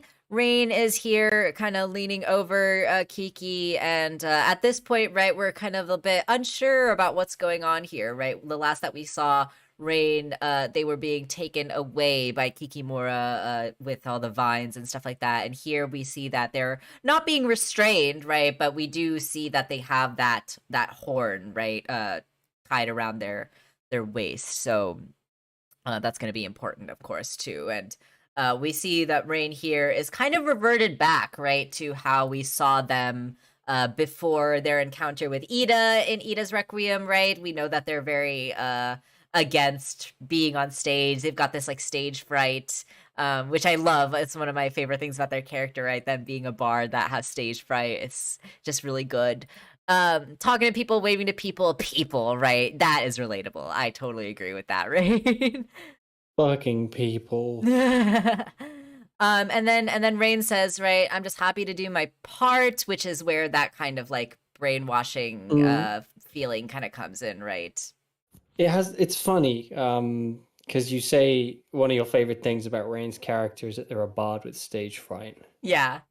I feel like that epitomizes why I don't care about Rain, really, because that's like conceptual characterization. That's purely surface level, like something you put on a what do they call it, a post-it note that you stick on a whiteboard. Rain is a bard that has stage fright, and there's just like so little else. Well, I should There's say so little else. I should say more that I like the way Rain's bravery is characterized, right? Like Rain's bravery is not that of like, oh, I can be on stage. Like they're anxious about being on stage, but they're brave in other ways, and in that way, I like it. Yeah, it's fine. I don't think it's great or anything. I just think it's fine. It's context, I guess. Da, da, da, da, da. Yeah, so we get this introduction, right, of this new character. Again, there's just a lot happening in this episode. We get this introduction of the new character, right? Terra Snapdragon. I really like her character's design. I think she's really creepy. I think she's really fun. I do like her as like a little antagonist. But there's just so many. There's so many of these guys, right? We've got Darius, we've got the wolf guy, and now we've got Terra. There's just a lot, and so I'm cautiously hesitant about the introduction of all these characters, but also so many. I hope that they're able to kind of tie them all together in a satisfying way. Losing count of how fucking many villains there are. There's a lot. There's definitely a lot. This exchange made me a little confused. Don't remember exactly how involved Kiki was in Rain's kidnapping. Right, yeah, exactly. Kiki was like the one that took Rain away, so you would think that she would know a little bit more. But yeah. Who knows? Maybe she's in on it. We don't know. Yeah, we don't know. So Terra Snapdragon comes in, right? I do like her design. I do think she's scary, and I do feel like her role in this episode is cool. But yeah, we just have a lot of characters. To Terra, she says, and Terra I think is also a cool name for a plant coven head, because Terra means like earth. Yep, that it does. Yeah, I tend to agree with what Toon is saying here, that she does fine as a mini antagonist, but I'm definitely invested more in the other antagonists here. I'm just so tired. We see Terra. We see Terra put the leaves and the potion or whatever into Rain's cup, and then Rain drinks the tea. So we can kind of like start putting these pieces together, right? That this potion that Terra is creating for Rain is probably the thing that's influencing them, which I think is kind of interesting, right? Like it's kind of an interesting bit of magic like lore that we're getting set up here, right? So we were kind of speculating before this episode, we as in the fandom, that Rain was going to be mind controlled or brainwashed in some way, and we weren't really sure how that was going to happen. A lot of people were thinking that like the actual like red vines were going to do some kind of mind control or something like that, and that doesn't seem to be the case. The red vines just seem to be for like physically restraining and not necessarily controlling them, and it seems to be that this potion is what is brainwashing and controlling Rain, and we are kind of also getting evidence here. That's another thing of like why this feels so much like a change in direction rather than a natural progression of where we left off. Right. Like, yeah, I don't know. Well, but one thing I think that we're supposed to kind of take away from this episode and take away from this potion and how it works is that Rain does have to continually drink it in order for the effects to remain, right? We see that Rain is drinking it here at the start of this parade, and we'll see Rain drinking it again at the end of the episode after their encounter with Ida. And we do get a moment, right, with Rain and Ida where we kind of suspect that maybe they're starting to get a little bit of the memory back because they haven't drank the potion in a while, right? So we'll get to that, but we're starting to get some evidence here about how this brainwashing and this potion works and functions exactly. But it does, like, to be honest, this episode, I will say, does raise it brings up a question I had with the original Ida's Requiem episode that we kind of put a pin in because it's like, well, we don't really know. Which was that I found it really, really strange that Rain was so quick to forgive Ida and just like let bygones be bygones when clearly there was bad blood. And that bad blood literally amounted to a sentence before they were chummy. And as we can see here, like with those more recent events kind of gone, all of a sudden that bad blood is like insurmountable. I mean, it's also the potion, right? I think. Well, I don't know if that's true though, is it? Like the potion doesn't control Rain's actions. The potion erases Rain's memories, right? I think it also, to an extent, makes them feel more loyal to the Covens, but that is a little unclear. I don't know. But yeah, but even so, that's a criticism in itself, right, sure. But like, I just find the all of that aside, that immediate gut reaction to seeing Ida and the kind of prolonged, like, we haven't talked in years, and, you know, that animosity that just was missing originally. Right. And it's clearly something a little more fundamental to Rain as a character. Yeah, totally. In a way that I don't think is entirely attributable to the potion. Sure. It just, everything about the Rain story just feels weird to me. It just feels weird and messy. And I wish it was gone. It's cloudy. It's clouding the whole thing. Yeah. I hope that they clean it up a little later. I hope they tie it together in a satisfying way. Because it does feel feels a little messy in this episode for sure. I did like this little sequence, right, with them syncing the watches and Kikimura's watch transitioning into the horrifying Hootie watch. They really didn't need to do that. They really did not need to do this. But Dana was like, let's give them some more nightmare feel, right? And the fact that it's like on Hootie's tongue too, like this is just so unnecessary. There was like, we didn't need to give Hootie a flesh watch, and it didn't need to have teeth. More nightmare fuel. Oh, I hate it. But I love it. I love it. I hate it, but I love it. This was kind of a little funny moment, right, where the fireworks go off and they're kind of dunking on Bellows here, right? Like Bellows, more like Bulos, thumbs down, and Rain's kind of reaction to that was kind of funny. They're like, "Wow, great!" And I can imagine this kind of reminds them of like Ida too. And so Kikimura ends up telling all the guards to go investigate, which lets Luz and Ida release the invisibility spell and get out this smoke bomb, and then we get that cute line from Luz, right? And scoop.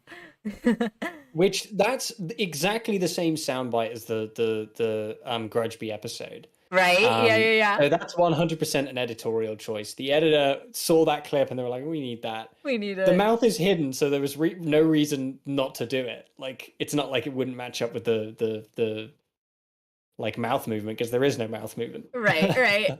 Scoop. We got to put the scoop in there.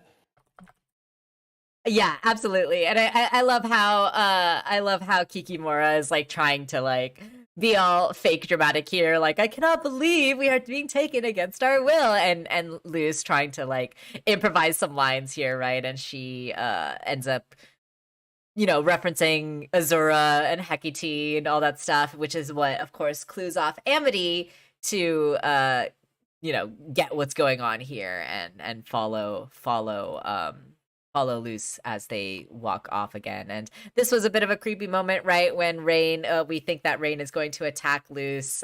We know that they're like brainwashed. It's creepy to see Rain being evil. But of course, Ida captures them in the nick of time, right? And they end up running off. Yeah, like Rain was fully ready to attack this child. Right, right. Just like the more I see of Rain, the more ambivalent I am to Rain as a character. Like I just feel like there's so little there. We just need more. Yeah, I just wish we had more. This moment got a pretty good chuckle out of me, right? With Hootie trying to escape from the guards. Hi, it's me, your good buddy Bellows. Worship me. And then the guards being like, kill that monstrosity, and Hootie being like, not the first time I heard that. That was really funny. Why, but I can imagine Hootie doing a rousing rendition of Wuthering Heights by Kate Bush. Absolutely right. Totally. And I loved the visual of Hootie, like, you know, he's like roped as like a pogo stick almost, and he's like they're bouncing, and yeah, that visual was just hilarious to me. And slightly horrifying. Slightly horrifying, as Hootie usually is. So Rain Indeed. and Rain and Ida have their reunion here, right? Ida's like, I'm glad you're okay, but of course Rain doesn't remember what happened. They have been brainwashed, their memory was erased. Ida like, I was just with you a few weeks ago. Rain saying, I've been sick in bed for months, and this is just sad. You know, I think Tom and I kind of agree that we wish that this hit harder, but you know, obviously for the sake of what needed to happen in this story, it did kind of like accomplish what it needed to accomplish. But yeah, I just, you know, we wish that this hit a little different, I guess is what I'll say about it. That's the thing, like stories, if stories can only be reduced to things that happen, like the events of a story, like if you can recite the events of a story and say you are satisfied purely by the idea of the events of the story, then you're not actually media literate at all. You know, it's all about how those events are depicted and how they're executed. And here they're just executed in a way that leaves me confused and ambivalent towards the character of Rain. Yeah. Totally. Yeah. And also, like, this is a tiny nitpick. Rainstorm is a weird, like, it felt like such a weird, like, she calls them Rainstorm as like a nickname, as like a pet name, and it felt very forced to me. I don't know why. Sure. Yeah, that's a tiny nitpick for sure. Kiki and Luz are running away. She's like, we need to be invisible again. She's gonna catch us. Luz is like, who's gonna catch us, right? And right on cue, we hear the ground rumbling, and Terra Snapdragon has come up through the earth with her scary plants. I do like her design. I do think she's creepy. I do like her the little moment that she has where like she gets the Venus flytrap to eat the fly. Yeah, there's just so many characters. I'm your god. Characters. I'm your god, Hootie said, right? Yeah, that was just a funny gag. I love terrifying, hilarious Hootie is always a great bit. And then we get back to Kiki and Luz trying to escape from Terra. Yeah, I do love how kind of creepy. I love her. I like her design. I like her as a little minor villain. Luz again turns invisible, and they try to sneak away. And then of course Terra mentions this promotion that is meant to be a temptation for Kiki, right? Shiny new badge, lots of new respect. And I thought at this point in the story, Kiki was going to turn and defect back to the Covens. I thought it was gonna happen here, but of course it happens at the end of the episode, right? Yeah. The plant Coven tries to attack her. The vine goes and shoots out at them, but of course the abomination holds it back and saves Luz's ass. And dude, abomination magic is just so OP. Amity is such a badass. I love her so much. Sweet Potato, how did you know, right? I love these two. I love seeing them work together. I love that Amity knows, it was a chapter 5, or book 5, chapter 8. And Luz being like, oh, you remember my favorite part. I loved the Lumity bits in this were just so great. And Amity being like, right now I just want to get keep my girlfriend from going to the conformatorium again, right? Why are people? I've seen a lot of people complaining about Amity's head shape. What's Really? up with that? I don't know. I think it's Yeah, fine. I don't know. People have been complaining about that recently. That's like a little That's a shape. weird thing to complain about. I love that again. Gotta love the abomination magic, right? She freaking turns her abomination goo into a skateboard. I love how much of a freaking funky little lesbian Amity is skateboarding around. I love her. Rolling around at the speed of sound. She was a skater lesbian. She said, "See you later." Yeah. Word that rhymes with lesbian. I just love them. She was a girl. She was a girl. Can I make it any more obvious? Love it. Love it. I love that they call themselves girlfriend. I just love how gay they are. Absolutely love it. And then we cut back to the fight with Ida and Rain. We know that Ida is trying to get through to Rain, and Rain is just attacking them. It's a little unclear, right, where this is kind of coming from, and I think that's part of why this felt a little forced to us. But I like the shot composition, though. The shot composition is great. The lighting is great. The animation is great. Again, the fight sequences in this show always look fantastic. Like, they always look really cool. And I also love just, like, the use of this magic, right? Like, Rain using the violin to cast spells and then, like, the lightning coming down. Like, it just looks really cool. I really just... telegraphing them truly like a Dark Souls boss. Yeah, totally. Can you say that you're really dating someone if they don't help you escape from the police? Exactly, right? So be gay, do crime. The secret ingredient is crime. So here is where we get kind of like that little hint, right? That this potion maybe does kind of wear off to an extent, depending on, if certain things can trigger the memories, or if they are not taking the potion, after a certain amount of time. Ida tries to get through to them by playing the Requiem that they played from the last episode, right? Did you forget this too, right? We get kind of like this emotional reaction from Rain before they snap back saying, why don't you just leave me alone? And this felt like a little bit of a parallel to, Ida telling Rain, to leave her alone when she was in her owl form. And it's just kind of heartbreaking. And then Rain attacks Ida again, right? And then we get this like sad look from Ida. This look from Ida definitely was like, oh, poor thing, I love you. But for old time's sake, I'll give you one last chance to get out of the way, right? And Ida refuses to. Here, again, that kind of softness is starting to come out from Rain again, asking Ida to please move out of the way. I do think that Ida playing the song did something, right? It brought something back out of Rain. I just don't care.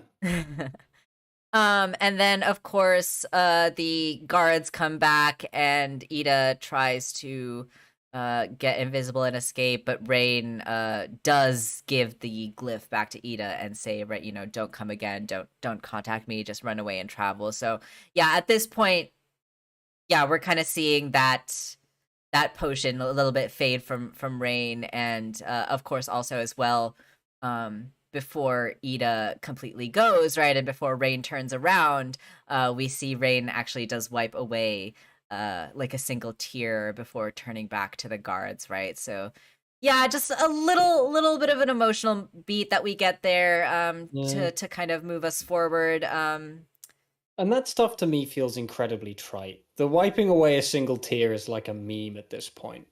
I don't know. As far as storytelling devices go. This whole bit of the episode I just felt kind of vaguely frustrated by. It just felt like they had to get through these beats and had to get through to get to the plot. And I'll say that this moment with Rain was my favorite of the entire Rain portion of this episode, because of just that like emotional moment that we got, that like little conflict that we got. But I do agree that like just this whole section just kind of felt just a bit off. Um. So, Luz ends up getting this hand dragon back, right? That Bump couldn't keep her. And she ends up giving Kikimora the whistle. You can go back and, see your family, and then you can come back and brag about your daring escape. You're walking proof that you don't have to choose between worlds. Again, just that bit of motivation that we get reminded of from Luz. You already know how we feel about it, but at this point, right, Kikimora kind of goes back to her old ways. You're a kind person, and an utter fool, right? She goes back to her usual ambitious self, trying to get into Velus's good graces.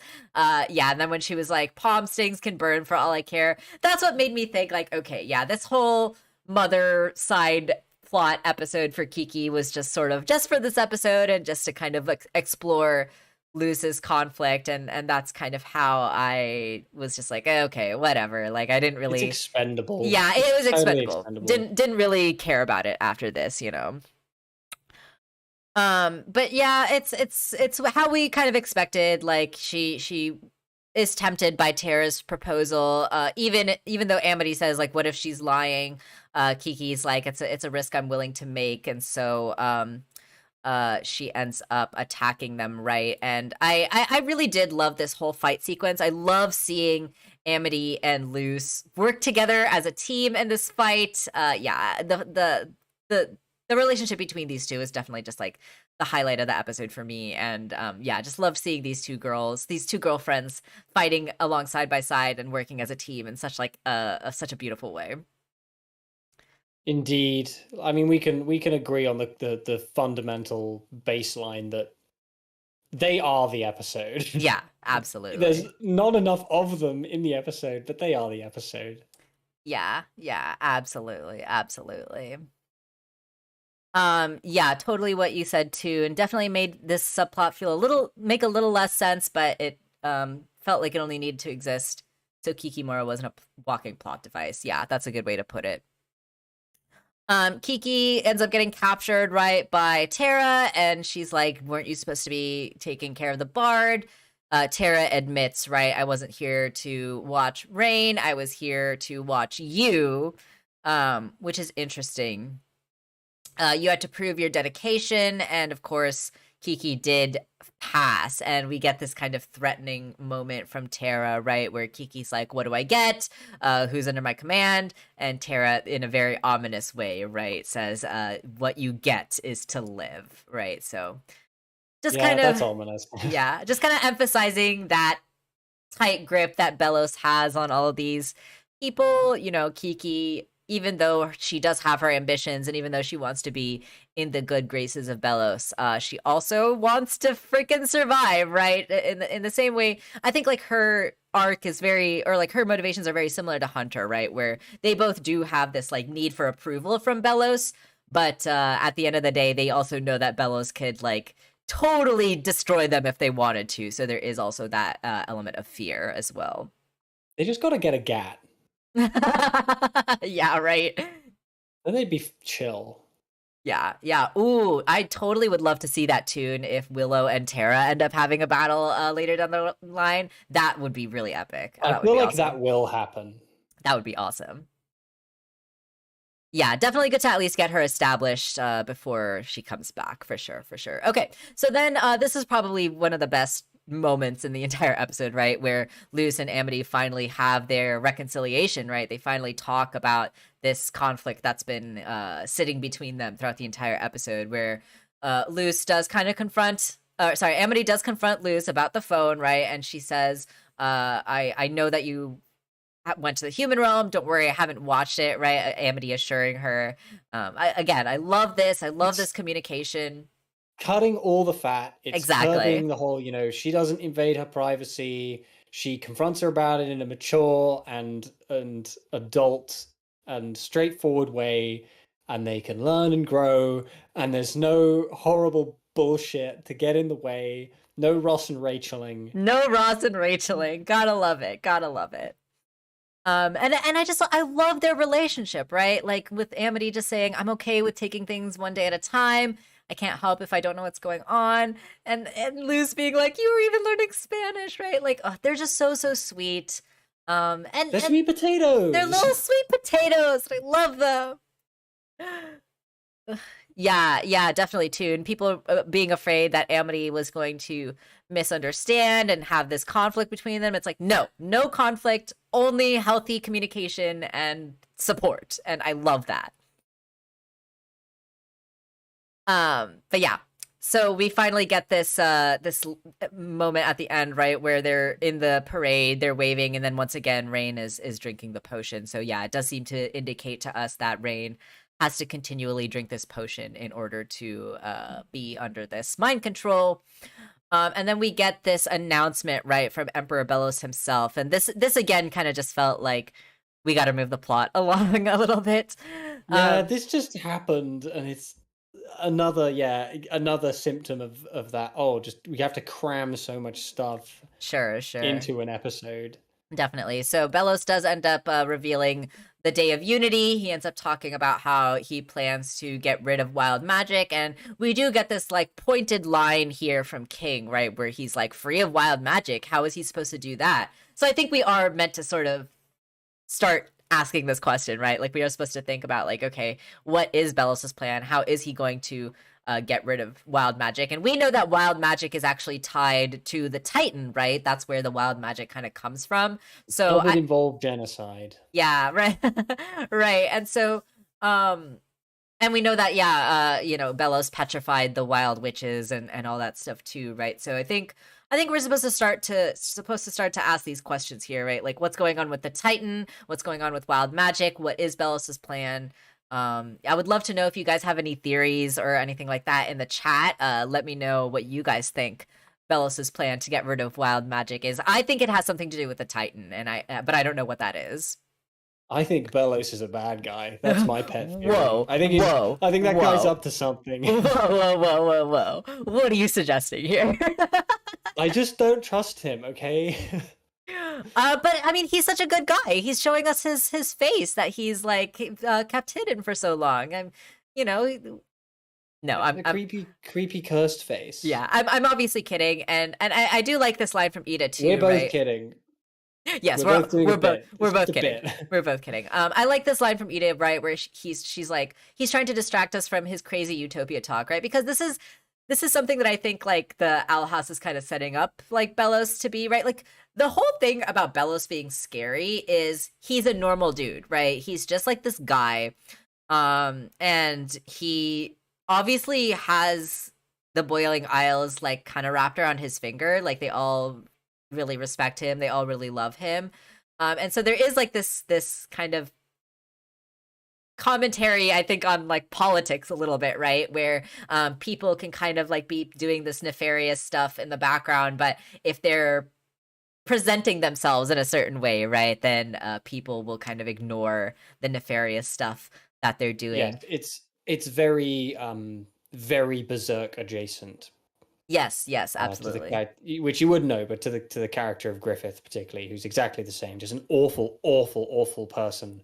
But because of the way they present themselves, because of the imagery of light and purity and goodness, and it's keeping up appearances or keeping up appearances. Yes, absolutely. It's exactly what Robin says in the chat here. Ida's distraction line reminds me of how politicians and corporations do make publicity stunts to distract people from legit messed up stuff. And that is so relevant right now, Robin, especially when it comes to certain companies that make this show. Fucking Disney. Also, hi Shia, so glad you could make it. Welcome. Yeah, so definitely kind of this idea of like politicians doing this publicity stuff just to kind of keep people, in peace, in calm while they do their nefarious stuff in the background, right? And also Bellos has this line, right?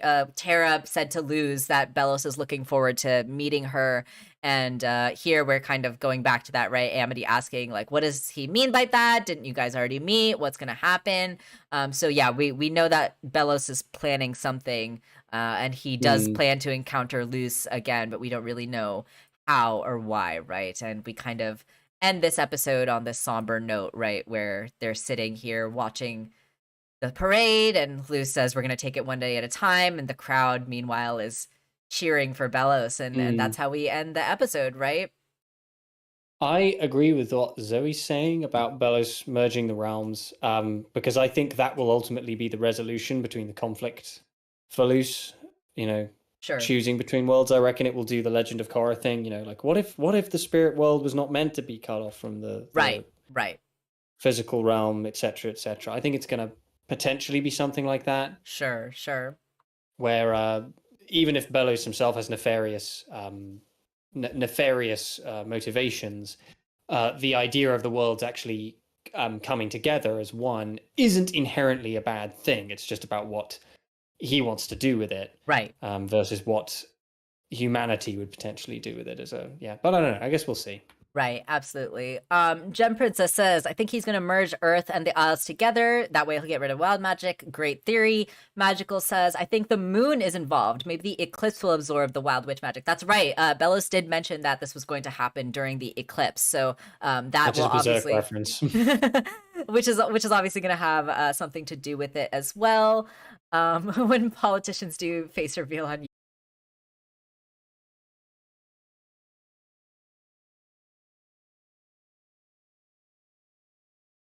yeah, I think that's definitely a drawback to this episode too, and I think that's really well said.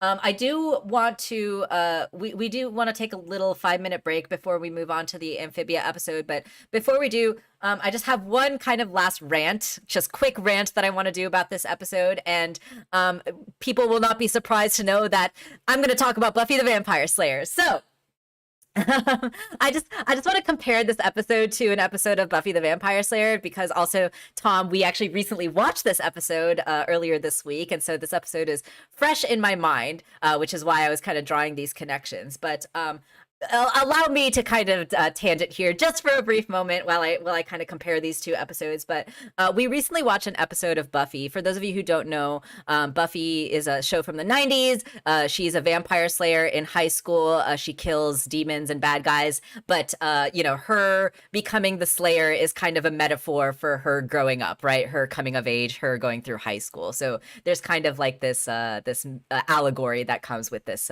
with the slayer, right? And so what Buffy does really well oftentimes is they'll do these episodic plot lines in kind of a similar way to this episode, where they will have a character that goes through an arc that is meant to kind of reflect something that's going on within Buffy as the protagonist, right? And so in this episode is called Lie to Me, and in this episode, an old classmate from Buffy's old school comes back into Buffy's life and finds out that she's the Slayer, and he is got this like back end plan, that he's got this evil plan cooking up where he's trying to like make a trade with this vampire that he'll give them Buffy to kill in exchange for him getting turned into a vampire, right? And so there's like this conflict with this character that he's got this like tough choice to make, right? Like he's got cancer and he's dying, but he wants to become a vampire, and he's trying to sell out Buffy, right? And Buffy is like looking at this character and saying like, this guy has this conflict, this guy has this difficult choice that he has to make. But in the end, there's still a right choice, right? There's still a right choice and a wrong choice, because being a vampire and getting turned into a vampire and turning evil is a wrong choice, despite these motivations that this character has, right? And that's supposed to be a reflection of Buffy's inner conflict, right? Buffy trying to make these difficult choices despite knowing that there's a good choice and a bad choice, even though the good choice is oftentimes a hard choice to make, right? So compare that to this episode where Luce has another character that is reflecting her inner conflict, a conflict that's going to continue on for the rest of her character arc, the rest of the season. I will assume. And there's something that the Buffy episode kind of falls flat as well too. You know, Tom and I we've talked about this after we watched that episode, where it's really hard to care about a side character that gets introduced in one episode, especially in a show like Buffy, where like the side characters often don't survive the episode. So it's really hard to get us to care about a character like that, right? But the thing that Buffy does really well is the relationship of the character still ties in to the allegory that we're exploring within Buffy, right? So Buffy is all about her coming of age, her turning into an adult, her learning these lessons and fighting her inner demons, right?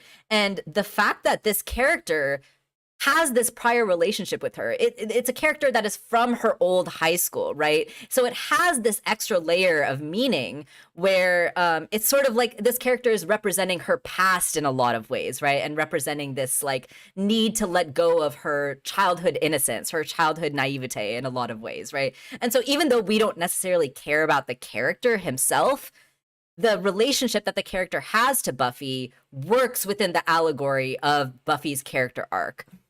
Compare that to Luz and Kikimora in this episode, where Kikimora is an antagonist. She's someone that we're supposed to be like fighting against. She's someone that doesn't necessarily have this like meaningful relationship to Luz that like adds to her character arc in the same way that, you know, this old high school friend of Buffy's adds to her character arc. I will say, of course, Buffy has the luxury of 45-minute episodes and 22 episode seasons in order to, you know, explore those character arcs and dynamics. So obviously that's something that the Owl House does not have have the luxury of doing. But you know, I just had that episode fresh in my mind, and so in my head, as I was thinking about what I didn't like in this episode, I was kind of comparing it to that Buffy episode and seeing how, you know, there's things that can be done well in different kind of ways. But yeah, anyway, that was a total unrelated rant. You guys just had to. Yeah. Surprise! This isn't actually an Owl House discussion stream. It's a Buffy the Vampire discussion stream. So, but anyway, I just wanted to get that out there because I was thinking about it. But before we kind of wrap up with this episode, Tom, did you have any other thoughts or feelings? Oh, I can't hear you for some reason. Why can't I hear you? Oh no. Tom, you might want to maybe restart. Oh, okay. Yeah, there we go. He had to restart. Are you back? Okay, you're back. Yeah, I was trying to interject with things and and I realized, oh, you can't hear me. Yeah, sorry. But anyway, yeah, please go ahead.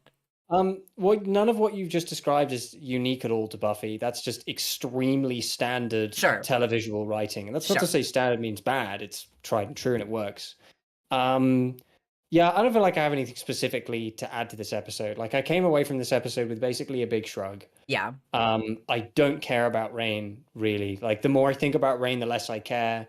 I have this adverse reaction to a show really wanting me to care about a character when I don't, which only makes me care less about them. I like Rain as a concept, but I don't care about Rain. I'm totally indifferent to Rain. I really liked the Lumity stuff. The Lumity stuff was really strong. The odd character moment when it was there was also really strong. That's always been the highlight of this show. Dana Terrace is very, very good at that, and her team of writers are very, very good at that. And I guess that's it. It's taken us almost the entire allocated slot of time to talk about this episode. Yeah. So let's go ahead and take a quick 5-minute break right now, and then we're gonna go into the Amphibia episode. Hopefully we can get through that relatively quickly as well. We don't want to go on too long or too late, but continue to drop all your theories and stuff in the chat while we go on intermission, and we'll take a quick 5-minute break. The only last thing I'll say here is that I hope we get more development with Rain later in the future, but as we know, the show does have a lot of ground to cover. So I love this show. I love the writers, I love the creators, I love Dana, I love the animators. I hate Disney, and I wish that we were getting more episodes. That's all I'll really say. All right, so we're gonna go ahead and take a quick 5-minute break, and then we'll be back to talk about Amphibia. Right.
Alrighty. I think we can go ahead and get things started. I have no idea if that alert was for Twitch or for YouTube. All right, let's go ahead and get this party started. My cat is promptly showing her butt to the camera right on cue. Hello, hello. All right, everyone, let's go ahead and get this going again. Welcome back. Thank you all for everyone who hung out for the Owl House discussion stream. And if you're still here with us after our little break, we are going to move on and talk about Amphibia. Okay, I loved this Amphibia episode. This was, you know, as critical as we were for the Owl House episode, this one I really, really enjoyed. I had a lot of fun with this episode. I love that we got a 20-minute episode for this like reintroduction. Initially, this episode was actually supposed to be the mid-season finale, so we were supposed to get this episode before the before Amphibia went on hiatus, but because of the holiday scheduling, they wanted to make the last episode the mid-season break. But you know, this one works just as well as this one works superbly, as a return, as a premiere, yeah. And yeah, totally Arblast. This was definitely one of my favorite episodes of the season for Amphibia. So I'm really excited to get into this one. Any general thoughts before we get into it? I hate RuPaul. Yes. Okay. Yeah. So before we get too deep into it, let's just preface by saying like the major thing that we didn't like about this episode was just how much RuPaul was in it. And if you guys have tuned into our previous streams, you know, we won't talk about it again because we're not going to talk about it again. We've talked about it at length before. If you want to know why RuPaul is a piece of shit, Google it. RuPaul is a reprehensible garbage person, and I don't want him anywhere near my media. And the more of him I have to see, it's just if they didn't make the character literally just look RuPaul. Like him, yeah. Mr. X is not Mr. X. Mr. X is RuPaul. Yeah, so okay? it's hard to separate. It's hard to separate the character from the actor, and yeah, I highly recommend you guys go check out the previous discussion stream that we did on Mr. X. It's actually up now on my YouTube channel, so you guys can go watch it. The recording for the old stream. Tom has like actually a really brilliant kind of breakdown on meta analysis and talking about like how some of this stuff works and how this stuff doesn't work, and why this in particular falls pretty flat for us. So go check that out. Strongly recommend you watch that because I basically talk as comprehensively as humanly possible about analyzing a piece of media on a meta level and the idea of meta text and how that contributes to cameo roles and celebrity castings. Yeah, so go check out that old recording. Tom has a really comprehensive breakdown on that. So for this one, we won't repeat it. We'll spare you for that. But just know that like, as much as I enjoyed this episode, just that sour taste in my mouth that came from RuPaul being there is just the only thing. And also, he's a shitty voice actor. He's not a voice actor. He's not a great voice actor, too, which is a shame because everyone else on this cast is like so strong, right? Like Brenda Song is phenomenal, obviously. Bill Farmer is a legend, obviously. And so, yeah, it really, like the weak voice acting stands out. Matt Bradley's own mother is not a voice actor. And she's amazing. She's great. Like, Yeah, fuck Yeah. RuPaul. Yeah, too much RuPaul. I agree. Yeah, it's a shame that such a sour figure can kind of ruin so much of what makes an excellent show. But we'll try our best to just sort of put it off to the side for now. Go watch the old stream and listen to our rants there. Mr. X is like talking to this FBI, president guy, talking about how this is obviously a lot of evidence about aliens, and he needs to they need to get taken into custody. And Mr. X is trying to like be all suave and cool and get all of his tricked out vans and his HQ cutting edge power systems, blah, blah, blah, and kombucha on tap, which is kind of funny. Don't push it, just neutralize the threat, right? And then I do like Jenny a lot. Like, I like the dynamic between like Mr. X and Jenny. Like, I love that. Like, even though Jenny is like silent and like completely stoic, like they still, do the high fives and like the little hand wiggle, and it's cute. I do like Jenny. They're just a fun peripheral character.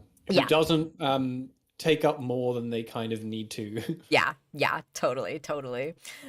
And then we get back to the planters, right? And everyone hanging out in this like garage. I love this like just this running bit in this episode of Hop Hop being obsessed with avocados. Like, that's just really funny to me. It's avocado toast, dude. In the end. Yeah, it's one of those. Yeah, exactly. It's one of those gags, right? That like gets set up as a gag that ends up being important at the end. This show, if you guys have not watched my Amphibia comedy video, I talk a little bit about, Chekhov's gun and the way this show is really good about setting up those plot elements with gags. So definitely check that out. Check that out if you haven't watched it yet. But this avocado was like the perfect example of that, right? In Amphibia, the avocados are covered with poison barbs that cause blindness. They'd be, I guess, in that dangerous vegetable category, right? Like tomatoes are. I love Bill Farmer's casual explanation of horribly harrowing things. Yeah, absolutely. It's so good. Terry is able to put the dots together, connect the dots, and remember, right, that because this is a music box, it's likely that the musical notes themselves are what determine the coordinates. And this was actually a theory that a lot of people did have, when we actually first got those pages from the book, that Andreas was showing Anne about the Calamity Box, because a lot of people were kind of speculating that, like, the music boxes, they have like that little metal thing that has the little spikies on it, and that's like what actually plays the notes, right? I forget what the inside of it is called. I don't know what they call it. Let's call them spokes. The spokes, yeah. the little wheels that are inside, right? And so what's interesting about a music box is that you can actually reorient that in like 4 different ways, right? You can have it like flipped around, you can have it like turned the other way. So there's 4 different ways to orient that, right? And a lot of people were speculating that reorienting that like little spoke wheel in the music box is what determined which world that you went to. And I really like that, right? And that's really clever. And this seems to be supporting that theory, right? That the music is what pinpoints the coordinates for the worlds. What happens if you play the lick? Yeah, where does it take you? And then I love that the planters and Anne are like doing this little humming thing, trying to remember like the tune, right? And Terry's like, one at a time, and Anne ends up remembering it, right? And Terry plays it on the little piano, and then they power up the machine. Fingers crossed, everyone. You could tell this was meant to be a mid-season break, but kind of glad it didn't. I'm kind of glad it didn't too, yeah. I don't know if you necessarily can tell. Like, I wasn't really thinking about it, to be honest. Yeah, I mean, I feel like it works either way. Yeah, it does work. Otherwise, I'd literally forgotten that it was meant to be the mid-season break until you mentioned it just now. Yeah.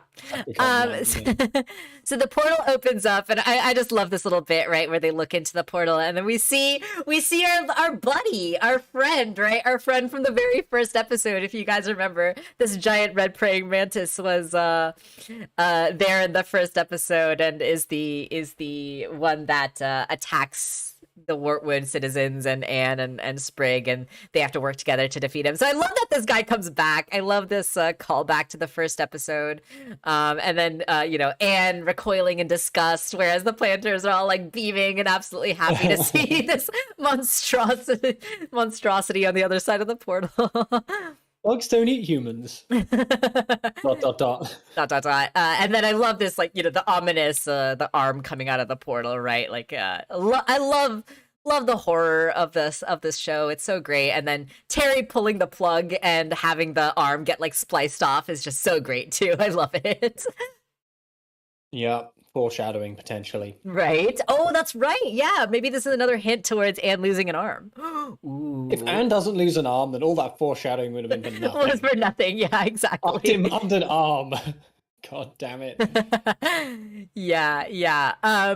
So they realize that they need to get more power, but they're on the right track, and they're so close, right, to getting back to Amphibia. And this is where we kind of start establishing that conflict that Anne has, right, where she is like nervous to leave her parents again, right? And Dr. Jan kind of like tells her about it here, right? Like, oh, you're so brave, leaving your parents, not knowing when you'll see them again. That's really like brave of you, right? And then Anne realizes that she hadn't thought about that until now. And this is the conflict that we get from her in this episode, right? Where she, of course, wants to go back to Amphibia. She's ready to go save her friends and continue the adventure. But of course, it's hard for her to leave her parents behind, especially again, right, after she was gone from them for so long. Yeah, and I really hate that I know where the parents subplot is going to resolve, because the episode ends with them like talking to Mr. X and being like, oh, we have so much to discuss, and you just know, like, at the end in the final battle, the American government are going to sweep in as the Deus Ex Machina. I hate Deus Ex Machinas. For a start, I especially hate them when the American government is the one doing it. I hate that. And you just know that's going to happen. And the fact that I know that's going to happen makes me so mad. That's fair. Although this episode does kind of do a thing of that, but we'll get to it. So Terry ends up saying that there's a bunch of supplies that they're gonna need. She sends the list to their phones, and they've got to get a bunch of batteries, they've got to get a bunch of ice, and then of course the most important 8 gallons of yogurt covered pretzels is the most crucial part of this entire thing, of course. And Mrs. Moonchoy is even like, the portal needs yogurt covered pretzels, and just completely without a doubt. Obviously, yes. Yes, just yes. And I love this bit too. I love how many kind of like references that we get to like real world shops and stuff like that. We got the Ranch 99 in a previous episode, and now we get Spendco, which is of course a fictional version of Costco for those of you who are familiar. Do you guys have Costco in the UK? Is Costco like a non-profit organization? No, they're just a big kind of warehouse, and the reason that they are kind of big here is that they sell everything in bulk, which makes things like a little cheaper. Right. So it's where you go when you need to buy like 2 gallons of Nutella to last you like through the winter. We do not have one of those. Yeah, it's very American, I would say. This idea of like spend lots of money and get all your stuff in bulk. That is very American. And so yeah, I just love how reminiscent this is of an actual Costco. I freaking love going to Costco. You'll get free samples there. You see the mini corn dogs, you get the free samples. So I love just the homage to Costco. The homage to American consumerism is great. That's a quote on the gravestone. The homage to American consumerism is great. They got they got avocados here, Hop Hop says, and of course says they've got everything here. They really do have everything at Costco. And you do, for those of you who are not familiar with Costco, you do have to pay for an annual membership for Costco, which obviously makes it so that things are less expensive there, right? So Costco is a great place to get your electronics because it's usually a lot cheaper there. Hop Hop is just single-mindedly on the avocados though, and of course Sprig wants to get to the toys, right? And I love this like really wholesome moment that we get with Anne and her parents here, right? Again, kind of underscoring that conflict that Anne has of leaving her parents behind. Dad, I'm too old for this. Oh, really? Nope. And then she goes in with a lightsaber, right? But of course, Anne is like actual warrior now, and she's like bouncing off of the boxes and like this is like a vague. This is. How do I put it? I really enjoyed the references in this episode. I found them very, very fun. I particularly had a good chuckle at the Rogue One reference. Yeah. But it also stinks of Disney nepotism. That's true. That's true. So it's simultaneously something I would deeply criticize, but also something I did enjoy on a bait. Like I enjoyed it, I had fun, but I hate it. Yeah, I think that's completely fair. It's completely fair. Yeah, it is definitely like a hey, we're Disney, remember? Yeah. But yeah. And they make so many, there's countless Toy Story references. Because like obviously this is a Star Wars reference, but the mask design also has bits of Zurg in there. Right, like it's a double reference because obviously Zurg is modeled after Darth Vader, but there's like, and then you have Frobo done up like the RC from Toy Story, and then you've got Woody under the car. Right. Later on, it's like it just smacks of Disney nepotism. It does. But I mean, that's just kind of how it is. It makes sense. And yeah, too. And I totally agree that I'm gonna miss these scenes with all of the Boon Choys just kind of hanging out, being adorable together. And I had to pause on this frame. I had to pause on this shot of Mrs. He Boon really Choi. did that. He actually did that. They were so sick for this. They were so sick and twisted for this. Oh man! Obviously, this is a callback, right, to the end of True Colors and Andrea stabbing Marcy with a glowing sword, and it's just like, wow, you really just had to throw this in there for us, didn't you? Yeah. Love it. Yeet. But yeah, space parents are the worst. This is really cute, really wholesome. I love the Boon Choys just like being adorable together. Like I love how goofy and fun, the Boon Choi parents are. We saw them like, rocking out in the grocery store in the first episode, and now they like are goofing around and playing with the stuff in the store. My parents don't do this kind of stuff. I love that they're just like goofy and fun, and they don't take things too seriously, and this little gag too with the employee playing with the sword too is just got a little chuckle out of me. It was fun. Chuckle worthy. Definitely. If you have a saber display, you're gonna get a Boon Choi battle. It's just the way it goes. I love it. It's just so sweet. Love the high fives. Wholesome, good vibes. Love it. And then Anne like crying, right, about how she's sad to leave her parents behind. This is just really sweet. This was a very heartwarming episode. Yeah. Just good old fashioned Amphibia. Yeah. Just how we remember it. Just how Mom used to make it back home. Yeah. Just like how Mom used to make it back home. Exactly. Sprig is playing with the toys. He's got this balloon flinger 5000 that he shoots a balloon at Anne, and it ends up missing her. Oh yeah, it didn't hit me. And Sprig says, "But are you okay in here?" and points to her heart, of course, right? And then Anne explains, right, kind of. And that's obviously an ET reference. I just clocked that's an ET reference. Oh, is that too? Oh, that's good. It's ET and pointing at the heart. Yeah, it's ET. Yeah, for sure. Took me a while. a lot of references they squeeze into this episode. Is and ET also a Disney property? It is Spielberg, but I don't think it's Disney. Is ET Disney? Yes, it's a Disney. Oh, it is. Okay, well, there you go. So that counts as Disney nepotism as well. somebody start a counter.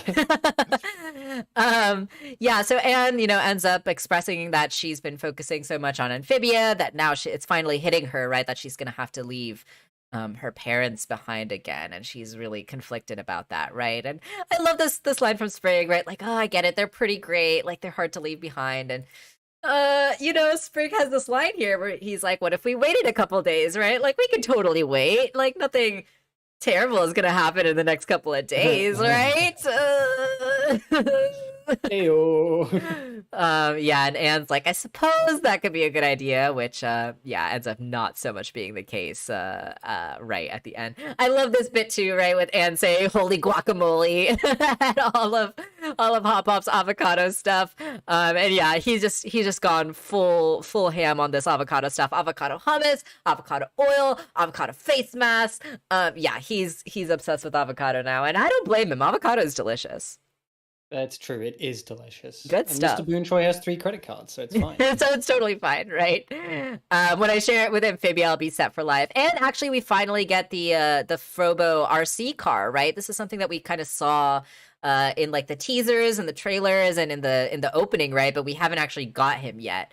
But now we finally get Frobo as the RC car, which is fun. And a whole bunch of movies. Yeah. So I wanted to at least pause and acknowledge on Polly's movie collection. Polly, I love got that. a really good laugh out of Die Difficultly.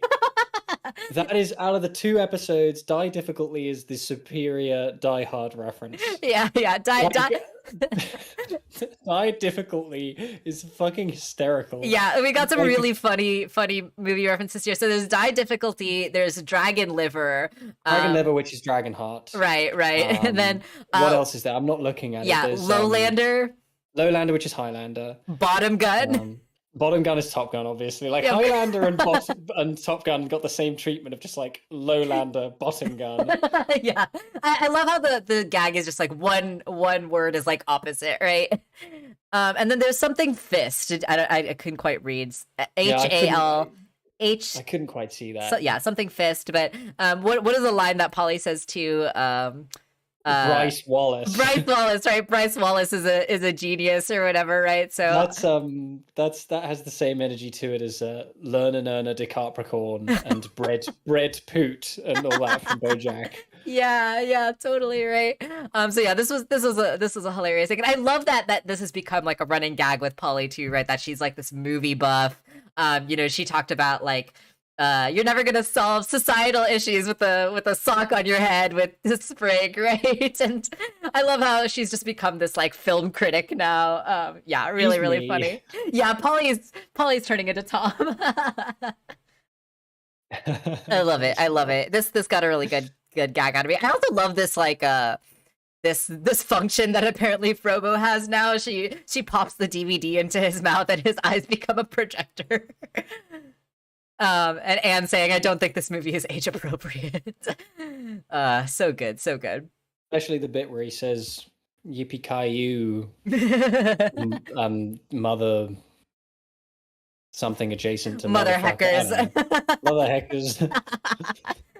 Really funny. And then, yeah, Mr. Boonchoy being like, have you guys seen my wallet? Oh, man, this guy's going to have some serious credit card debt. Yay!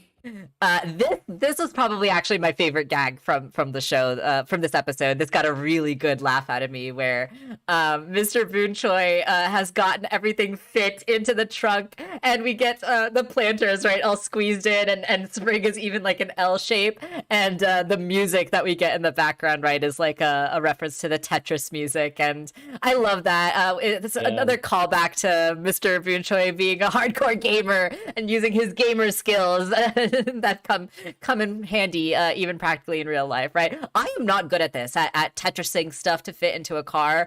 When I was like driving back and forth from college, I used to have to do this to like fit all of my stuff into my parents' car, and yeah, this is the real skill right here. So, kudos to Mr. B for successfully getting all this stuff into the car. You did not play enough Tetris as a kid. I clearly didn't. Yeah, totally too. The humor was really great in this episode. I got a lot of great chuckles out of me.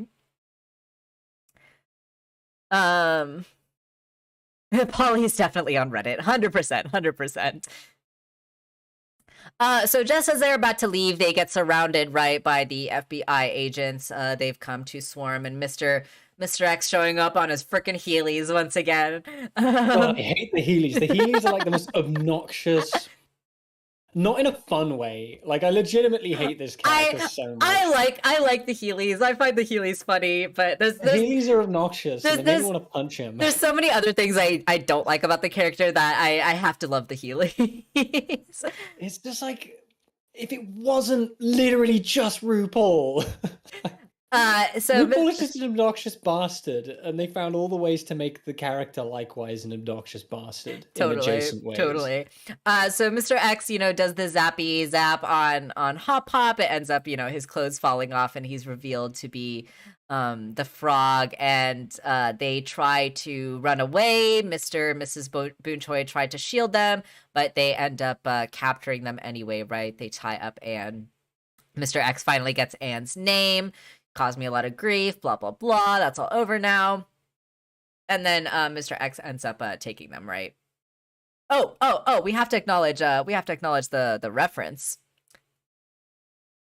Which one? Oh yeah, Toy Story. Oh wait, yeah, there were a couple of references here. Yeah, I can't see. You're like there's like a lag, yeah. There's the Toy Story reference. What's the other reference? Because there's Woody under the car. Yeah. So the FBI end up capturing the planters. They put them in the cage. The doors close.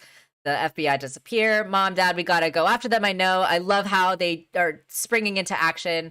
Mr. B cuts the rope and they go into action. And this is the reference that I wanted to catch, though, before we moved on, was the van. Even Galaxy. This is Mr. Galaxy. This Mr. Galaxy van that they're driving past is a fun little nod to Steven Universe and the Mr. Universe van. Stefan Galaxy. Yeah. Stefan Galaxy, that's right.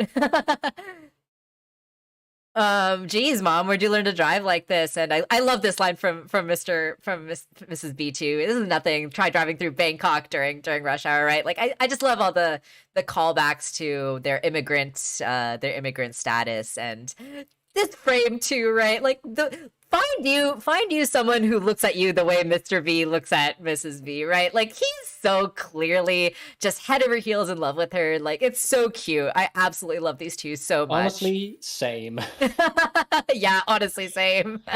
I love the shot of the screaming rat killed me as well. That was like such a funny joke. I screamed laughing. Yeah, Amphibia's funny as hell. It's so funny. This is the place where this is the Nora timeline. Yeah, exactly, Tuna. That's funny. Yeah. I absolutely love Mr. and Mrs. B as a couple, as parents. Yeah, just love them. Look out for the dumpster, and Mrs. B just being like, hey, and then she does like the cool, swerve to the side. And yeah, this whole gag just, I literally screamed at this gag when the slow-mo and Mr. B sharing a glance with a screaming rat. There's a rat holding this like half-eaten hot dog, like just screaming. And yeah, the slow-mo just really cracked me up. This bit was really, really funny. I do like that the van just says "move it" on it. Right, yeah. All right, so they end up finding the HQ, the FBI HQ, and it's of course all guarded off. It's got like fencing and barbed wire, super secure, and is like, this is the more than the three of us can handle, right? And they end up calling for backup. Cut back to, Mr. X and the planters. Hop Hop says, thespians love the spotlight, but can we turn this down, right? Another little callback to Hop Hop being an actor. This questioning sequence was quite funny, right? Like it's funny to watch Mr. X like fail and be an idiot. Mr. X questions Hop Hop, like, who do you work for, right? And Hop Hop's like, I work for myself since I took over the farm, right? They're just talking about their casual, simple life in Amphibia, and Mr. X keeps trying to connect it back to, like, this big alien, like, conspiracy, right? So he's like, is that what you call your nefarious alien headquarters? And Hop Hop is just like, what the heck are you talking about, right? I just grow vegetables. Do you guys have avocado toast? I just want Mr. X to shut up for 2 minutes. He calls Sprig Pinky, and he's like, start from the beginning, right? And this bit got a good laugh out of me too, where Sprig was like, I was born on a humid, swampy evening, just a tiny, cute tadpole with big dreams. I love Sprig. I just love Sprig so much. He's so funny. Take these idiots for a ride, Sprig. Take Yeah. them for a ride. Right. And then of course Polly, being the classic Polly self, of course does tell Mr. X what he wants to hear. But of course she's just doing it in her silly little kid way, right? Duh, to eliminate my enemies and take over the world. And Mr. X at first thinks that she's being serious, but realizes that that's not quite the case when she pulls out this what is it, list of enemies with a flower, a heart, and a star on the title of it. And she's pulled out this long piece of paper. Gary, Tritonio, Barry, Gunther, Lucy, Nellie, Clifford, right? All these people that she's going to conquer one day. And Mr. X clearly realizes that this is not something to be taken seriously. I mean, I don't know if there's any member of the main cast who could end their lives systematically. That's true. It probably is Polly. And then he picks up Frobo and is like, some kind of bomb. And yeah, Frobes is the bomb, all right. And so is Polly. And then we get just a funny little gag of Frobo spitting up on Mr. X. And I do like my favorite thing about Mr. X is just like that Tom and Jerry cat and mouse dynamic that he does have with the planters, like him trying to like be one step ahead of them, but then obviously like his own kind of like foolishness, right? And his own kind of incompetence being humorous and also what leads to his downfall. You are so much kinder to this character than I am. I love nothing about Mr. X. Mr. X is just RuPaul, and I want him to be off the screen the second he appears on the screen. I'm trying to at least, else. We said our piece about RuPaul and Mr. X. At this point forward, I'm trying my best to like at least highlight the positive aspects because I don't want to dwell on it, you know. I like his suit. I'll say that. There we go. One thing. It's a cool suit. I really loved this aspect of this episode, right? I really, and this I think also kind of ties together the first half of season 3 that we got so far really nicely, and ends up calling, right, all of these characters that we have met and had these like fun adventures with throughout the first half of the season, right? So we see Allie and Jess are back. Our IT girlfriends are back. I absolutely love these two so much. So happy to see them again. And then Anne, explains to all these characters the truth about the planters, right? So I kind of loved this whole thing. Yeah. But the reason that, like, obviously part of the fun of the first couple of seasons was Anne entering this like insular, distrustful small town society and sort of rubbing off on them and having that the community sort of become a character in itself. Right. Now, obviously they wanted to mirror that in some way with the reverse situation, but you simply cannot take all of LA or wherever the hell this is set, I don't remember. Right, LA, yeah. And have them warm up to these frog people. Like, Yeah. So they take a different approach, which is having them sort of touch the lives of these individuals in kind of various ways in episodic stories, and then bringing them all together in a very pointed way and a very deliberate way in the end. Yeah. And I think that's a great compromise. Yeah, absolutely. And Zoe asked like why Molly Joe, and we're getting the characters here from the previous episodes that helped the planters specifically, right? Kind of on their character arcs, which I really like. It kind of is a nice tying together of like these threads, right? So yeah, Allie and Jess are here. The planters are alien creatures from another world. I love all these people's reactions too, right? Like it's really quite funny. Molly Joe saying Frogman was a frog. Actually, that checks out. And then we also get the aunties, right, from the Thai temple. They're here too, which is really awesome. I love frogs, especially with garlic. Unfortunately, frogs are a delicious cuisine in some cultures, but hopefully these ladies are not about to saute our friends. That's how it ends. That's the surprise ending. It's really macabre. So I love that we get all these characters kind of like with connections that we've got established already, right? Like the Molly Joe for Sprig, what's his name, Humphrey for Hop Pop, the IT gals for Polly, and then of course the aunties, the Thai temple aunties for everyone, right? Anne explains that this is serious. We'll get in huge trouble if anyone wants out. No hard feelings, but of course everyone is in it, right? They're in it to win it. I love it. I love this idea of like characters coming together and working together to, help out. Save some friggin' anthropomorphic frogs. Save some frogs and these characters just have fun little interactions, right? Like Molly Jo being like, ooh, so dramatic, and Humphrey being like, thanks, I'm an actor. Like, it's just cute. It's just adorable. I love it.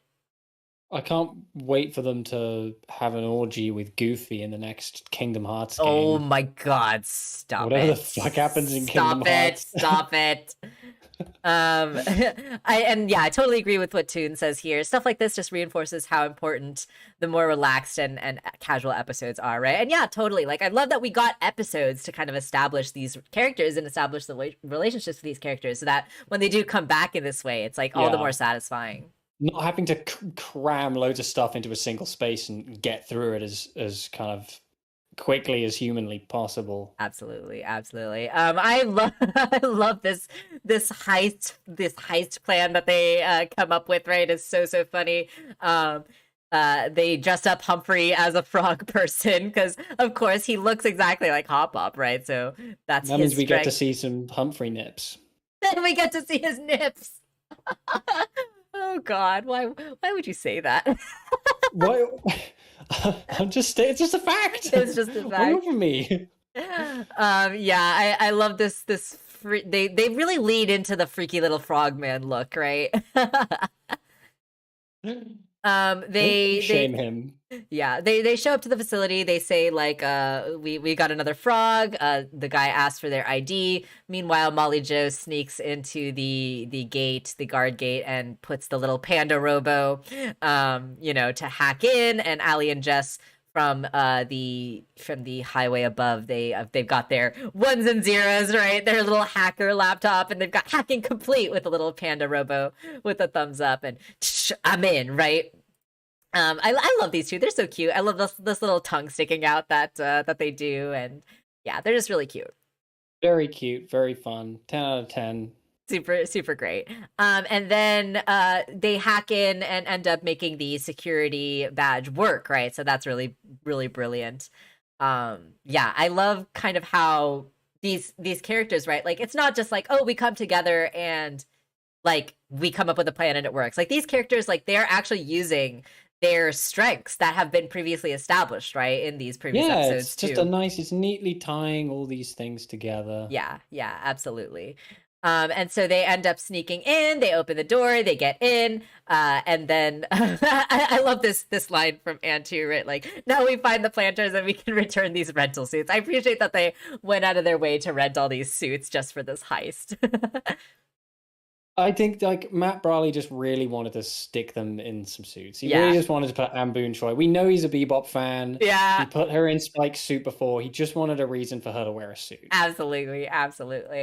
So as they're sneaking through the facility, Terry and Jan end up seeing a generator through the door, and they realize that this could power the portal all on its own, and they end up going to steal it. And also, can we just like take a moment to acknowledge how freaking adorable Terry and Dr. Jan are together, and the way that they interact with each other? Like, I just love these two little science girl nerds so much, and they're adorable, and I love them. I agree. I second that. This is something I missed actually on the first viewing. Again, I just love the background gags in Amphibia. They continue to just drop these little details in that just crack me up when I notice them. And this is something I just noticed now. I didn't notice on the first time that I watched it, but there's a poster on the wall here that says FBI stand-up night, and it has like I loved that. a picture of a guy in sunglasses with a microphone. It's funny. It's silly. Their drab, empty lives can be made all that much brighter by a stand-up night, and I appreciate that. Yeah. This is a damn good episode. This was a great episode. This was so fun. Anne ends up finding the specimens room, right? And she comes in thinking that she found Hop Hop, but when the lights come on, it's revealed to be it's the frogs, right? We get this little callback too. These are the frogs that They Mr. used to Boonchoy, one up not Dr. X, Mr. X, yeah, that they used to to escape from him, right? And we actually saw that Mr. X like kept and took care of these frogs, which is what gave us kind of like a little hint to maybe Mr. X has like a little bit of a heart, right? But yeah, it's interesting that these frogs come back and they're still here. Yeah, it's neat. Yeah. It's a neat little it's economic storytelling. Yeah, and Amphibia, as we established and we've talked about in our previous videos, right, is really good at that economical storytelling for sure. So Mr. X ends up throwing them into this kind of holding cell. I saw a lot of people pointing out the fact that like, and you could have just walked through the bar. That was literally the first thing I said to you. Was like, she's a little nooble. She could walk through that gap like Yeah. easy. Nah, her head's too big. Her hair's too floofy. She can't fit. That's malleable. She just squeeze it. Yeah. Sorry, honey, they're government property now, blah, blah, blah. Anne says, we have rights. You can't do this. I can do whatever I want. I'm a highly specialized top federal agent, blah, blah, blah, whatever. You're nothing but a child, right? Gotta love American government officials abusing their power. Which is why I really hate the idea of them being the Deus Ex Machina in the end. Yeah. You just know they're gonna do that. It's gonna suck. I mean, I think they're definitely gonna play a part. I don't know how big of a part they'll play, but they'll definitely play a part. I do like this kind of this antagonistic role that Mr. X is having specifically with Anne here, right? Where he calls her a child. He says like, you wouldn't have gotten this far without your parents, right? And this adds to that conflict that Anne is having, right? That kind of hesitation that she has, that insecurity that she has, right? That I do like about this kind of antagonistic bit that Mr. X has with Anne. It definitely adds to Anne's inner conflict, which I like. Indeed. And yeah, I guess it's providing us with the footing for the season to come. Yeah, absolutely. Which is another reason this episode works so well as a premiere. Definitely. Yeah, for sure. Do we ship Terry and Dr. Jan? I think we do. I think we can. Yep. I agree. I agree. I'm for it. Obviously, my favorite ship in this show is gotta be Olivia. That's gotta be the OTP, but yeah, I think we can get on the Terry and Dr. Jan ship as well. Don't listen to him, and he's just a blowhard, a well-dressed blowhard, right? They try to be supportive, which is really sweet, and saying like, I'm just a kid, and this was really like the heart of the episode in this moment here, right? Where Anne's parents realize, right, that this is the struggle that Anne is dealing with, and she feels not confident, not secure, and yeah, this I kind of teared up in this moment too, right? Like I just really love these supportive, loving moments with the Boonchoy family. I love how affirming and just like, how much they believe in Anne, right? Like this isn't like them just saying stuff like, are you kidding? Look at what you've done so far already, right? Like they really truly mean the stuff that they're saying to Anne, and they're really proud of her, and they really do love and support her. And yeah, I just really, really enjoyed this moment. Yeah, I love the Boonchoys. I love how supportive they are. They're so sweet. They're great. 10 out of 10. Love them. Yeah. Now I kind of want to draw them in their suits doing the Abbey Road thing. Oh, that would be cute. I don't know if you saw me retweet this fan art. I saw this fan art of Anne in the suit that was like similar to like the Tintin opening with like Sprig running saw that. in front of her in sort of Matt Brawley had commented on that. Yeah, I love that one. That was a great crossover fan art. It is very cool. But yes, I love Anne in her suit. I love all of them in her suit, and we get kind of this this moment right where the FBI guard is like, I wish my parents believed in me like that. This reminded me of another moment in the show. I feel like this has happened again too, right, where like the bad guy has kind of like been touched by this heartwarming moment. I can't remember when it happened, but I feel like this has happened before in the show. It's a popular trope. Right. Yeah. And so the lights end up cutting out, right? And then we see that it's because Dr. Jan and Terry are giddily stealing the generator. Yeah. outside.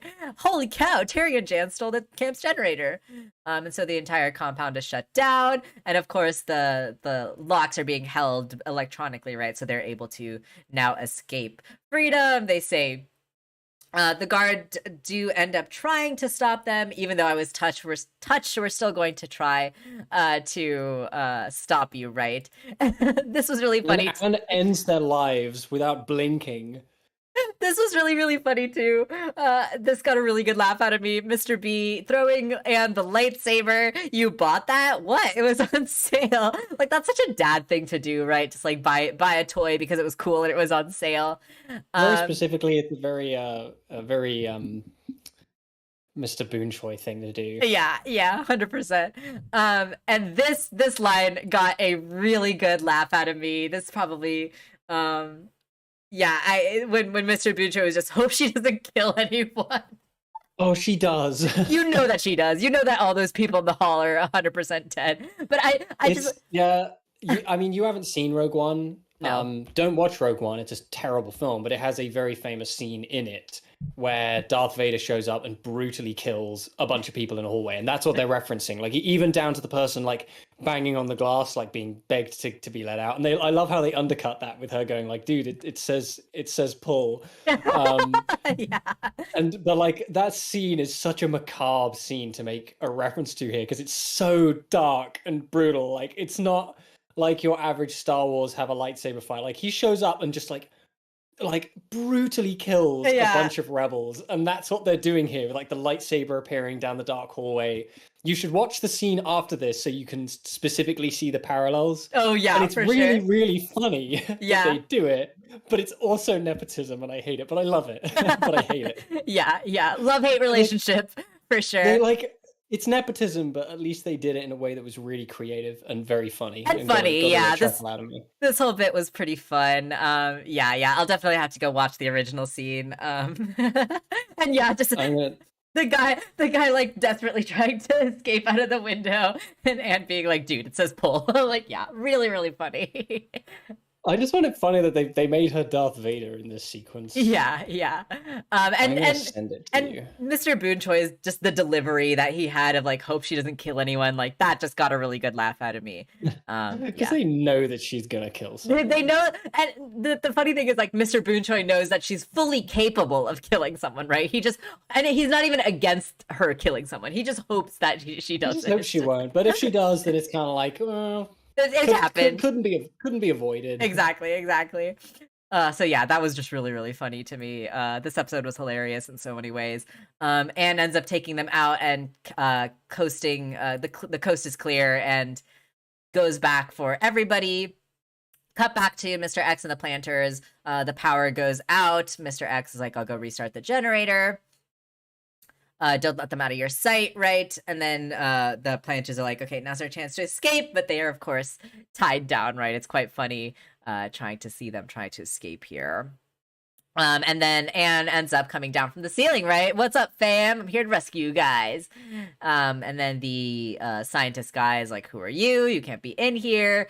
Anne ends up letting out Frobo, and Frobo, of course, ends up chucking the disc out of his mouth, the disc that Polly... This episode was really great at, like, setting things up and then, like, them coming back later, right? So, like, Polly putting the disc into Frobo ends up coming back in this moment here, where Frobo spits out the disc and takes out the scientist guy, which is just really fun. Indeed. Like, I feel like there were so many tiny details in this episode which didn't go unchecked by the end of it. Even down to that. Something so innocuous. Yeah. I appreciate that. That's neat. Yeah, absolutely. This episode was phenomenal. They crash through the wall with the FBI van, right? Hey, need a ride? Yes. They all reunite, right, with these characters that they knew previously. Sprig reunites with Molly Jo. Molly Jo's like, Frogman. And they have a cute high five. Hop Hop and Humphrey. Humphrey, you helped save us. And then Humphrey, really sweet. What can I say? Us actors have to stick together. Love it, love it, love it. And then Allie and Jess, of course, have a reuniting with Polly, and they say you fixed Frobo, and then Frobo spits up some more oil and some CDs, and they're like, yeah, kind of, right? Just a kind of a cute what's the word I'm looking for? Reunion moment, yeah, cute reunion moment with all and these a nice characters. resolution to all of these stories. It's just a really nice episode. Absolutely, 100%. Well, that's not good, Mr. X says as they look at the giant, the giant thing in the wall. I don't know what that sound was, but it was there. And then as they're trying to escape, Mr. X is like, right, like close the gate. We get that stand-up poster again, which is fun.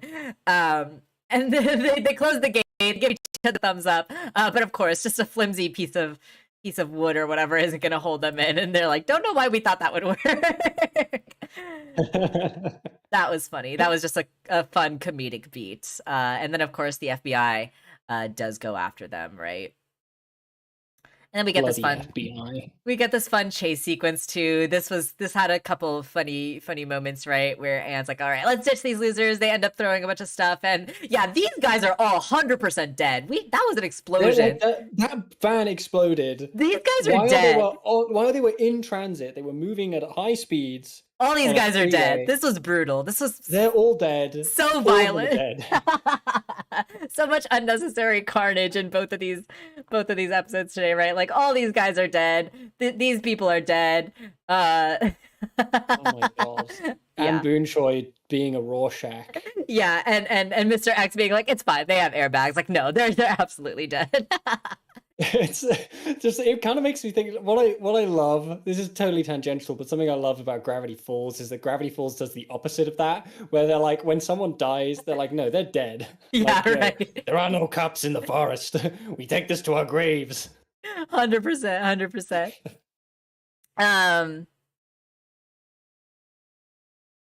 Okay. And then we get a couple of fun little callbacks again here too, right? Mr. X as he's turning on his like electro shoes, which is nice, fun little, reminded me of Infinity Train, if you guys remember.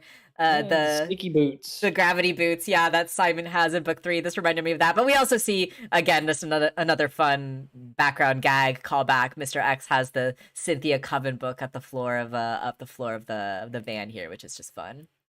But yeah, we get some cool Simon Laurent vibes here with the with the magnet boots, and then he's got this like big stick baton thingy that the lightsaber reminiscent that he's going after that. Can you imagine if he met the same fate as Simon? Oh my gosh! Like, yeah, pulled that out of left field, just killed this character in the most horrendous and unceremonious way. Yeah. Zoe, how high is Anne's body count? It's absolutely in the double digits at this point, 100%. And then we get the kombucha, right? This was another thing that was set up earlier in the episode that is coming back here. Yeah, there was a lot in this episode. That was really good. And then the kombucha ends up taking out Mr. X, which is fun. It's fine, Jenny. They may have gotten away, but not before I tagged them, right? He did end up getting a tag on them before they get away. Yeah, and also the agents absolutely get killed by the mantis. Yeah, there's a lot of death in this episode. 100%. So they come back. They're setting everything up. They've got all the generators and stuff, and they're ready to get this portal going, ready to get this set up. And of course, Anne is having that moment with her parents, right? I love this little care package that Anne's mom ends up putting together for Anne. We've got this like Domino plushie. We got this photo of all of them with Domino. We got a phone charger, of course. Have to have that. And then we got this shrimp chips, which are delicious if you guys haven't had them. Anne's tennis balls, right? So yeah, just lots of cute little character details that are here in this care package that I just absolutely love. Very, very sweet. It's wonderful. She's awesome. Gonna take on a terrifying superpower with the love and support of her family. Yes, exactly. And And at then the we end of the get day, that's all you need. I hope they packed a gun in there too, because that would be very helpful. yeah, absolutely. Or at least the lightsaber. Like, oh, by the way, Anne, we left a Glock in there just in case you needed it. Just in case you need to cap some evil Newt King. Yeah. I love just this goodbye moment that we get from the planters and the Boon Choys, right? Just really sweet. They all really have grown to love each other and become a family. And that's all you could possibly want from this life of ours. Anne is here. She's back. She's back in her school uniform. She's got the breastplate on. She's got both shoes, baby. She's ready to go. Okay, here's what I want to know. Why is she wearing her school uniform? Why? They had to go back to the model, I assume. But why though? I don't know. Yeah, a little disappointed they're going back to the season 1 outfit. That's fair, but hey, she's got 2 shoes now. She's got 2 shoes. 2 shoes blues, but just why though? Yeah. Somebody tell me. Hop Hop, managed to take on his avocado. He's got 1 avocado left to seed his avocado dynasty. I love that. But man, buddy, you should have just grabbed 2 just in case. You should have just had 2 on you. You idiot. Fool. You fool. Terry ends up turning on the power, ends up going up to 100%, and the ice is, cooling down the generators. They're powering up the machine. The portal opens, but unfortunately, it doesn't look any bigger. It's still really tiny and not able to open any more than that. And Terry unfortunately laments that if this didn't work, unfortunately, not anything will, right? Like if they needed the power, and if this isn't going to be enough, then it probably just isn't going to work, right? Which is heartbreaking and tragic, especially because we've come so close. And then, of course, the FBI agents, since they previously tagged them, they end up coming back as well. So this is a real scary low moment, right? We thought we were so close, but it seems to be that everything might not work out at the end here. Not before, of course, we get a quick little gag with the FBI agent here with the with the pretzels being like, "Ooh, these things are good." We had to have that little comedy beat, of course.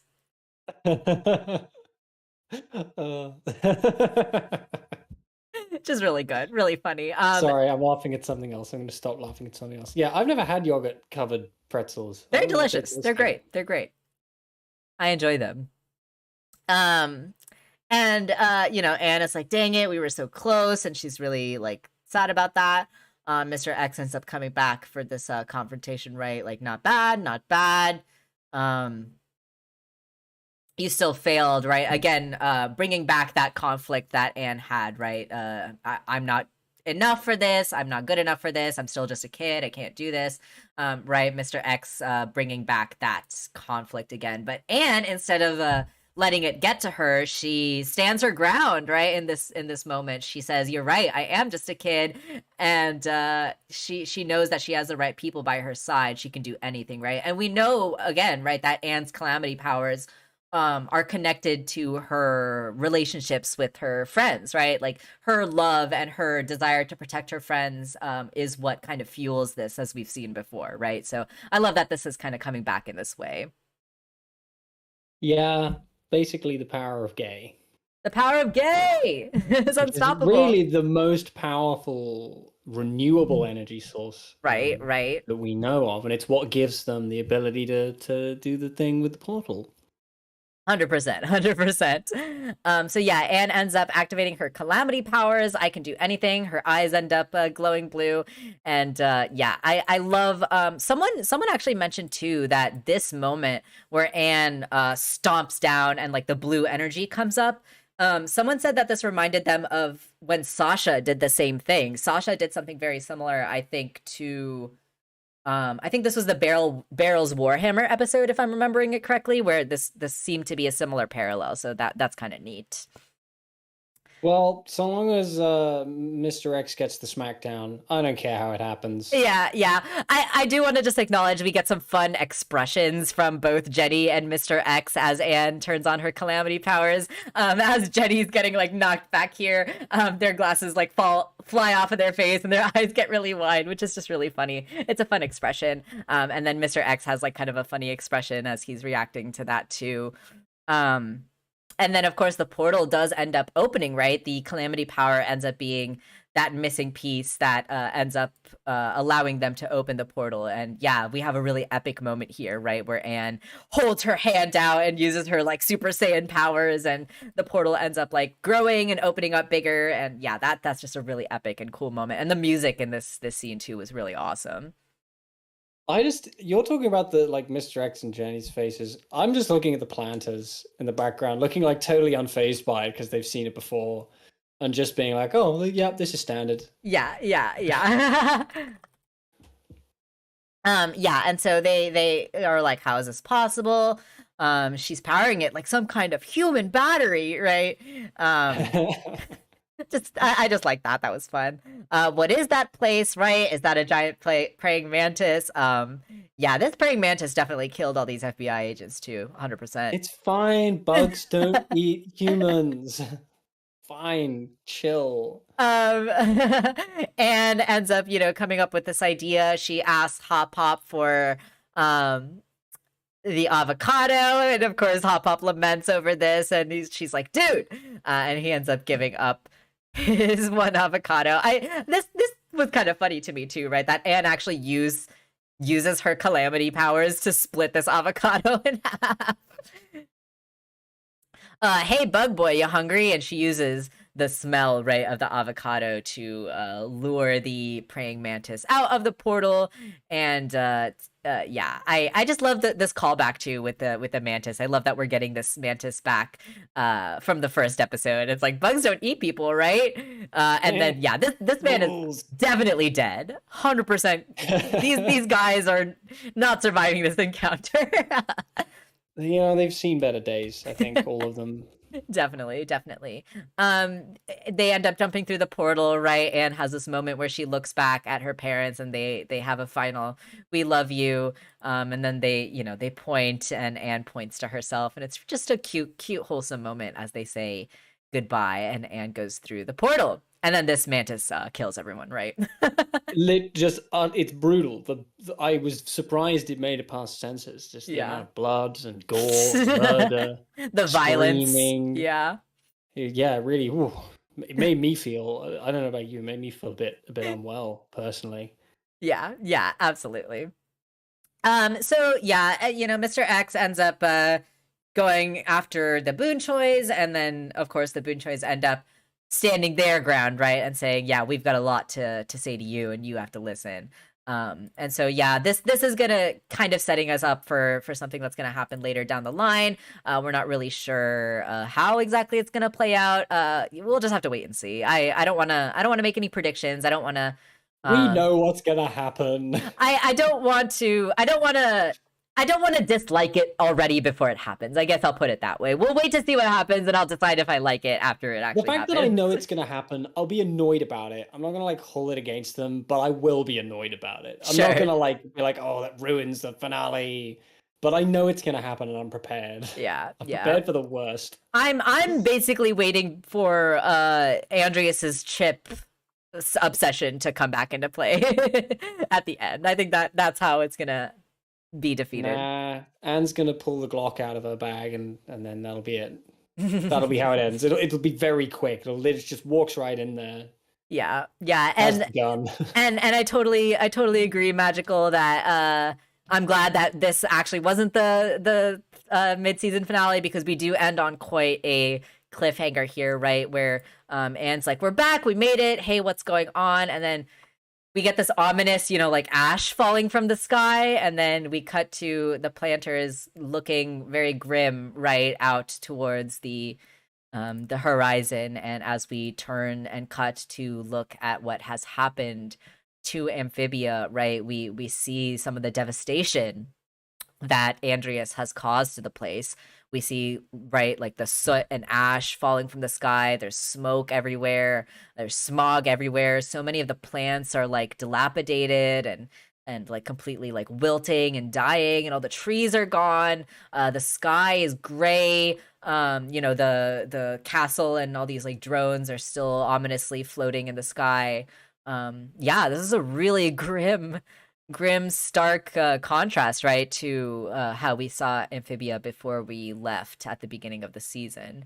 Bloody colonials. Yeah, I mean, obviously, this has a lot of threads of colonialism, a lot of threads of eco-terrorism, right? The show kind of taking a stance on those kind of aspects of the Andrias's villainy, right? Are you saying that Andreas is the bad guy? Well, I definitely don't think that he's being particularly helpful here. Yeah, you raise a good point. Why is Amphibia in their golden age, not in ruins like now? Because we know that the golden age, they also invaded Worth. Yeah, so there's a lot of kind of backstory, I think, that we're gonna kind of get in these next couple episodes, right? I don't know if you guys saw, there was like a little teaser that Matt Browley ended up tweeting out that had to do with like Andreas's backstory. So we are probably gonna get some Andreas backstory. So we're probably gonna get to learn more about like what did that golden age of Amphibia look like. What is it, what stopped it, right? What is it doing now? I think we're gonna get kind of the answers to a lot of those questions. So yeah, I'm definitely curious to see how this is gonna play out, what we're gonna learn about Andreas. And yeah, how exactly Anne and the rest of the planters are going to stop Andreas at this point, right? So we don't know what's going to happen in the next episode. I think a lot of people are anticipating that Sasha is going to show up in the next episode, and that Anne and Sasha are going to have a reunion. I could definitely see that happening. I don't know if it's going to happen in the next episode, but definitely Sasha and Anne are going to have some sort of reunion and reconciliation, right? Indeed. Andreas, the bad guy? Impossible. Yeah, totally. But yeah, that was the episode. I don't think I have that much more to say about this. Yeah, I guess I'm just looking forward to seeing how this plays out and seeing what's going to happen next. I'm really happy to be back in Amphibia. I'm sad to have left the Boon Choi parents behind, but I'm excited to see how they're going to come back later in the season. And yeah, I'm excited for Sasha and Anne to finally reunite. And then of course their confrontation with Darcy, right? That's gonna be pretty dramatic. Yep. Dramatic, fun, potentially gay. Yeah, Anne and Sasha are gonna kiss. Yeah, absolutely. But yeah, also this question that Thidge has in the chat here. Will Andreas be a good guy by the end, right? And we've kind of talked about this a little bit in previous streams about. So I don't think Andreas will be a good guy, but I do think that they are setting us up to be somewhat empathetic with Andreas' situation, or sympathetic at the very least with Andreas' situation, with getting like, these nuggets of fear that we have with him and the core, right? There's a possibility of like him being manipulated more than we are kind of aware of. But I think that Andreas has kind of done too much evil to fully redeem himself. But I do think that we're being kind of set up to at least see his point of view to an extent, if that makes sense. He ain't gonna be a good guy though. That's not happening. No. Yeah, you don't just stab a child and, and redeem yourself after that. I guess it depends on the child. Well, you don't just stab Marcy and redeem yourself after that. But yeah, that's the end of the episode. I would love to hear any theories that all of you have in the chat, or later in the Discord server if you guys are in our server. If you guys have any theories or thoughts about what's going to go on with Andreas and Anne and the planters and Sasha, I would love to hear it. If you guys have some ideas about what's going to go on Earth with the Boon Choys, and also, all of our side characters too, right? Like Dr. Jan and Terry and Molly Joe and IT gals. I want to hear if you guys have any theories about how they're going to come back in later as well. And yeah, I think that's pretty much all I had to say. Was there anything else that you had before we wrap it up? Only a meme. A meme? Yeah. Did you hear me just like laugh uncontrollably? Yes. What was the meme? I saw an image and I've sent it to you. It's above a couple of puppos. You'll have to scroll past the puppos, but Oh you have to gosh. show everyone this horrible thing I found so they can Okay, know okay, what okay. I was laughing at. Is it the Oh, is it this? Is it this? Is it this Sonic thing that I'm looking at? Two regular hedgehogs.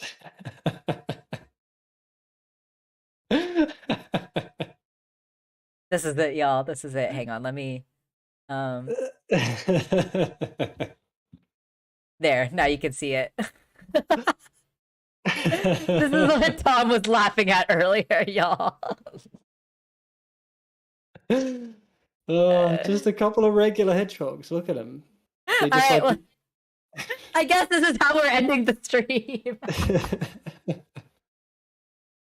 Oh my gosh. Let's read the chat here. What if the FBI tried to fend the Andreas invasion, but instead of being Deus Ex Machina, Andreas's army just smacks the FBI with no effort? That I'd be okay with. That'd be great. I just saw Shia like put my channel and stuff, and then immediately redacted because of presumably because of what I've done. Because of this, yes, exactly.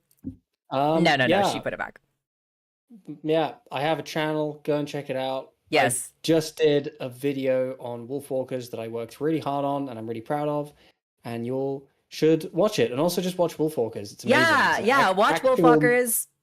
Actual modern masterpiece that everyone should see. Yeah, we've been kind of dunking on Disney this entire stream because Disney sucks. They're a mega corp monopoly that definitely sucks. And so I think, it's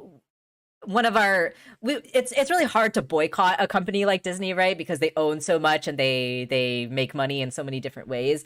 But I think like that just serves to remind us that like it's important for us to be mindful about the type of content that we consume and the type of places that we give our money to, especially. And so to that end, please watch Wolfwalkers. Please do. It's an amazing film. I'm currently working on a video for Wolfwalkers as well. I was hoping to have it done before we started discussion streams, but it's almost done. We're working on it right now, and it's really, really coming along. So I'm really excited about that as well. We're going to talk about the script after this very stream. Cartoon Saloon are a great independent studio who have avoided Disney and have avoided being kind of like folded into the Disney list of subsidiaries. And I'm so glad they have, because the sort of freedom they've managed to buy themselves, despite cursing themselves to relative obscurity, they have still maintained this creative integrity. Yeah. Which is just wonderful. Yeah, so definitely watch Wolfwalkers. I am working on a video for it right now. Check out Tom's video as well. Subscribe to the channel. Follow us on all the places. Join the Discord server to be updated on future streams and future videos and all that good stuff. Let's see. Is there any other last comments from the chat that I want to read out loud? A lot of people really mad at me. I hope y'all recognize the final Amphibia shot from the fort in the road. Yeah, so this is also parallel, right, to that shot that we got from earlier in the show too. So really, really cool. Also, Thidge, there are a couple links that you can find to watch the episodes that are non-official. I'm not going to say it out loud because I don't want to get in trouble, but you can definitely find them if you look around. There are many. Maybe I can have another editing stream. Maybe not for the Wolfwalkers video, because actually, do I want to reveal this already? I'm actually getting Tom's help for editing that video. Tom is graciously offering me his skills, and of course I'll be paying him because he's too talented to not get paid for his work. But actually Tom is going to be helping me edit that video. So, but I do want to do another editing stream in the future. That was really fun. Make sure to sub, leave a like, ring the bell.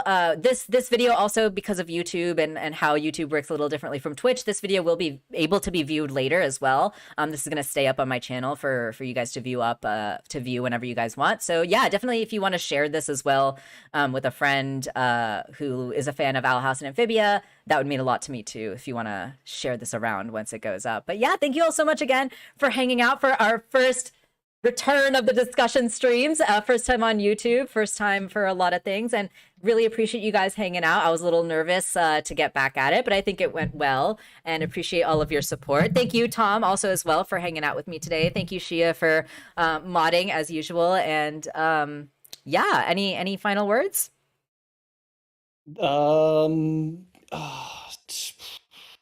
Be good. Drink water, stay hydrated. Yes. Stay hydrated, be good, take care, everyone. Stay safe, wear a mask if you're going out, get vaccinated if you're able to. I am going to try to stream some games over the weekend. We'll see how it goes. It really depends on a lot of stuff, but we'll definitely be back next week on Sunday to discuss the next episodes of Owl House and Amphibia, and hopefully I will see you guys there. Yeah. Alrighty, everyone, take care. Bye. Bye.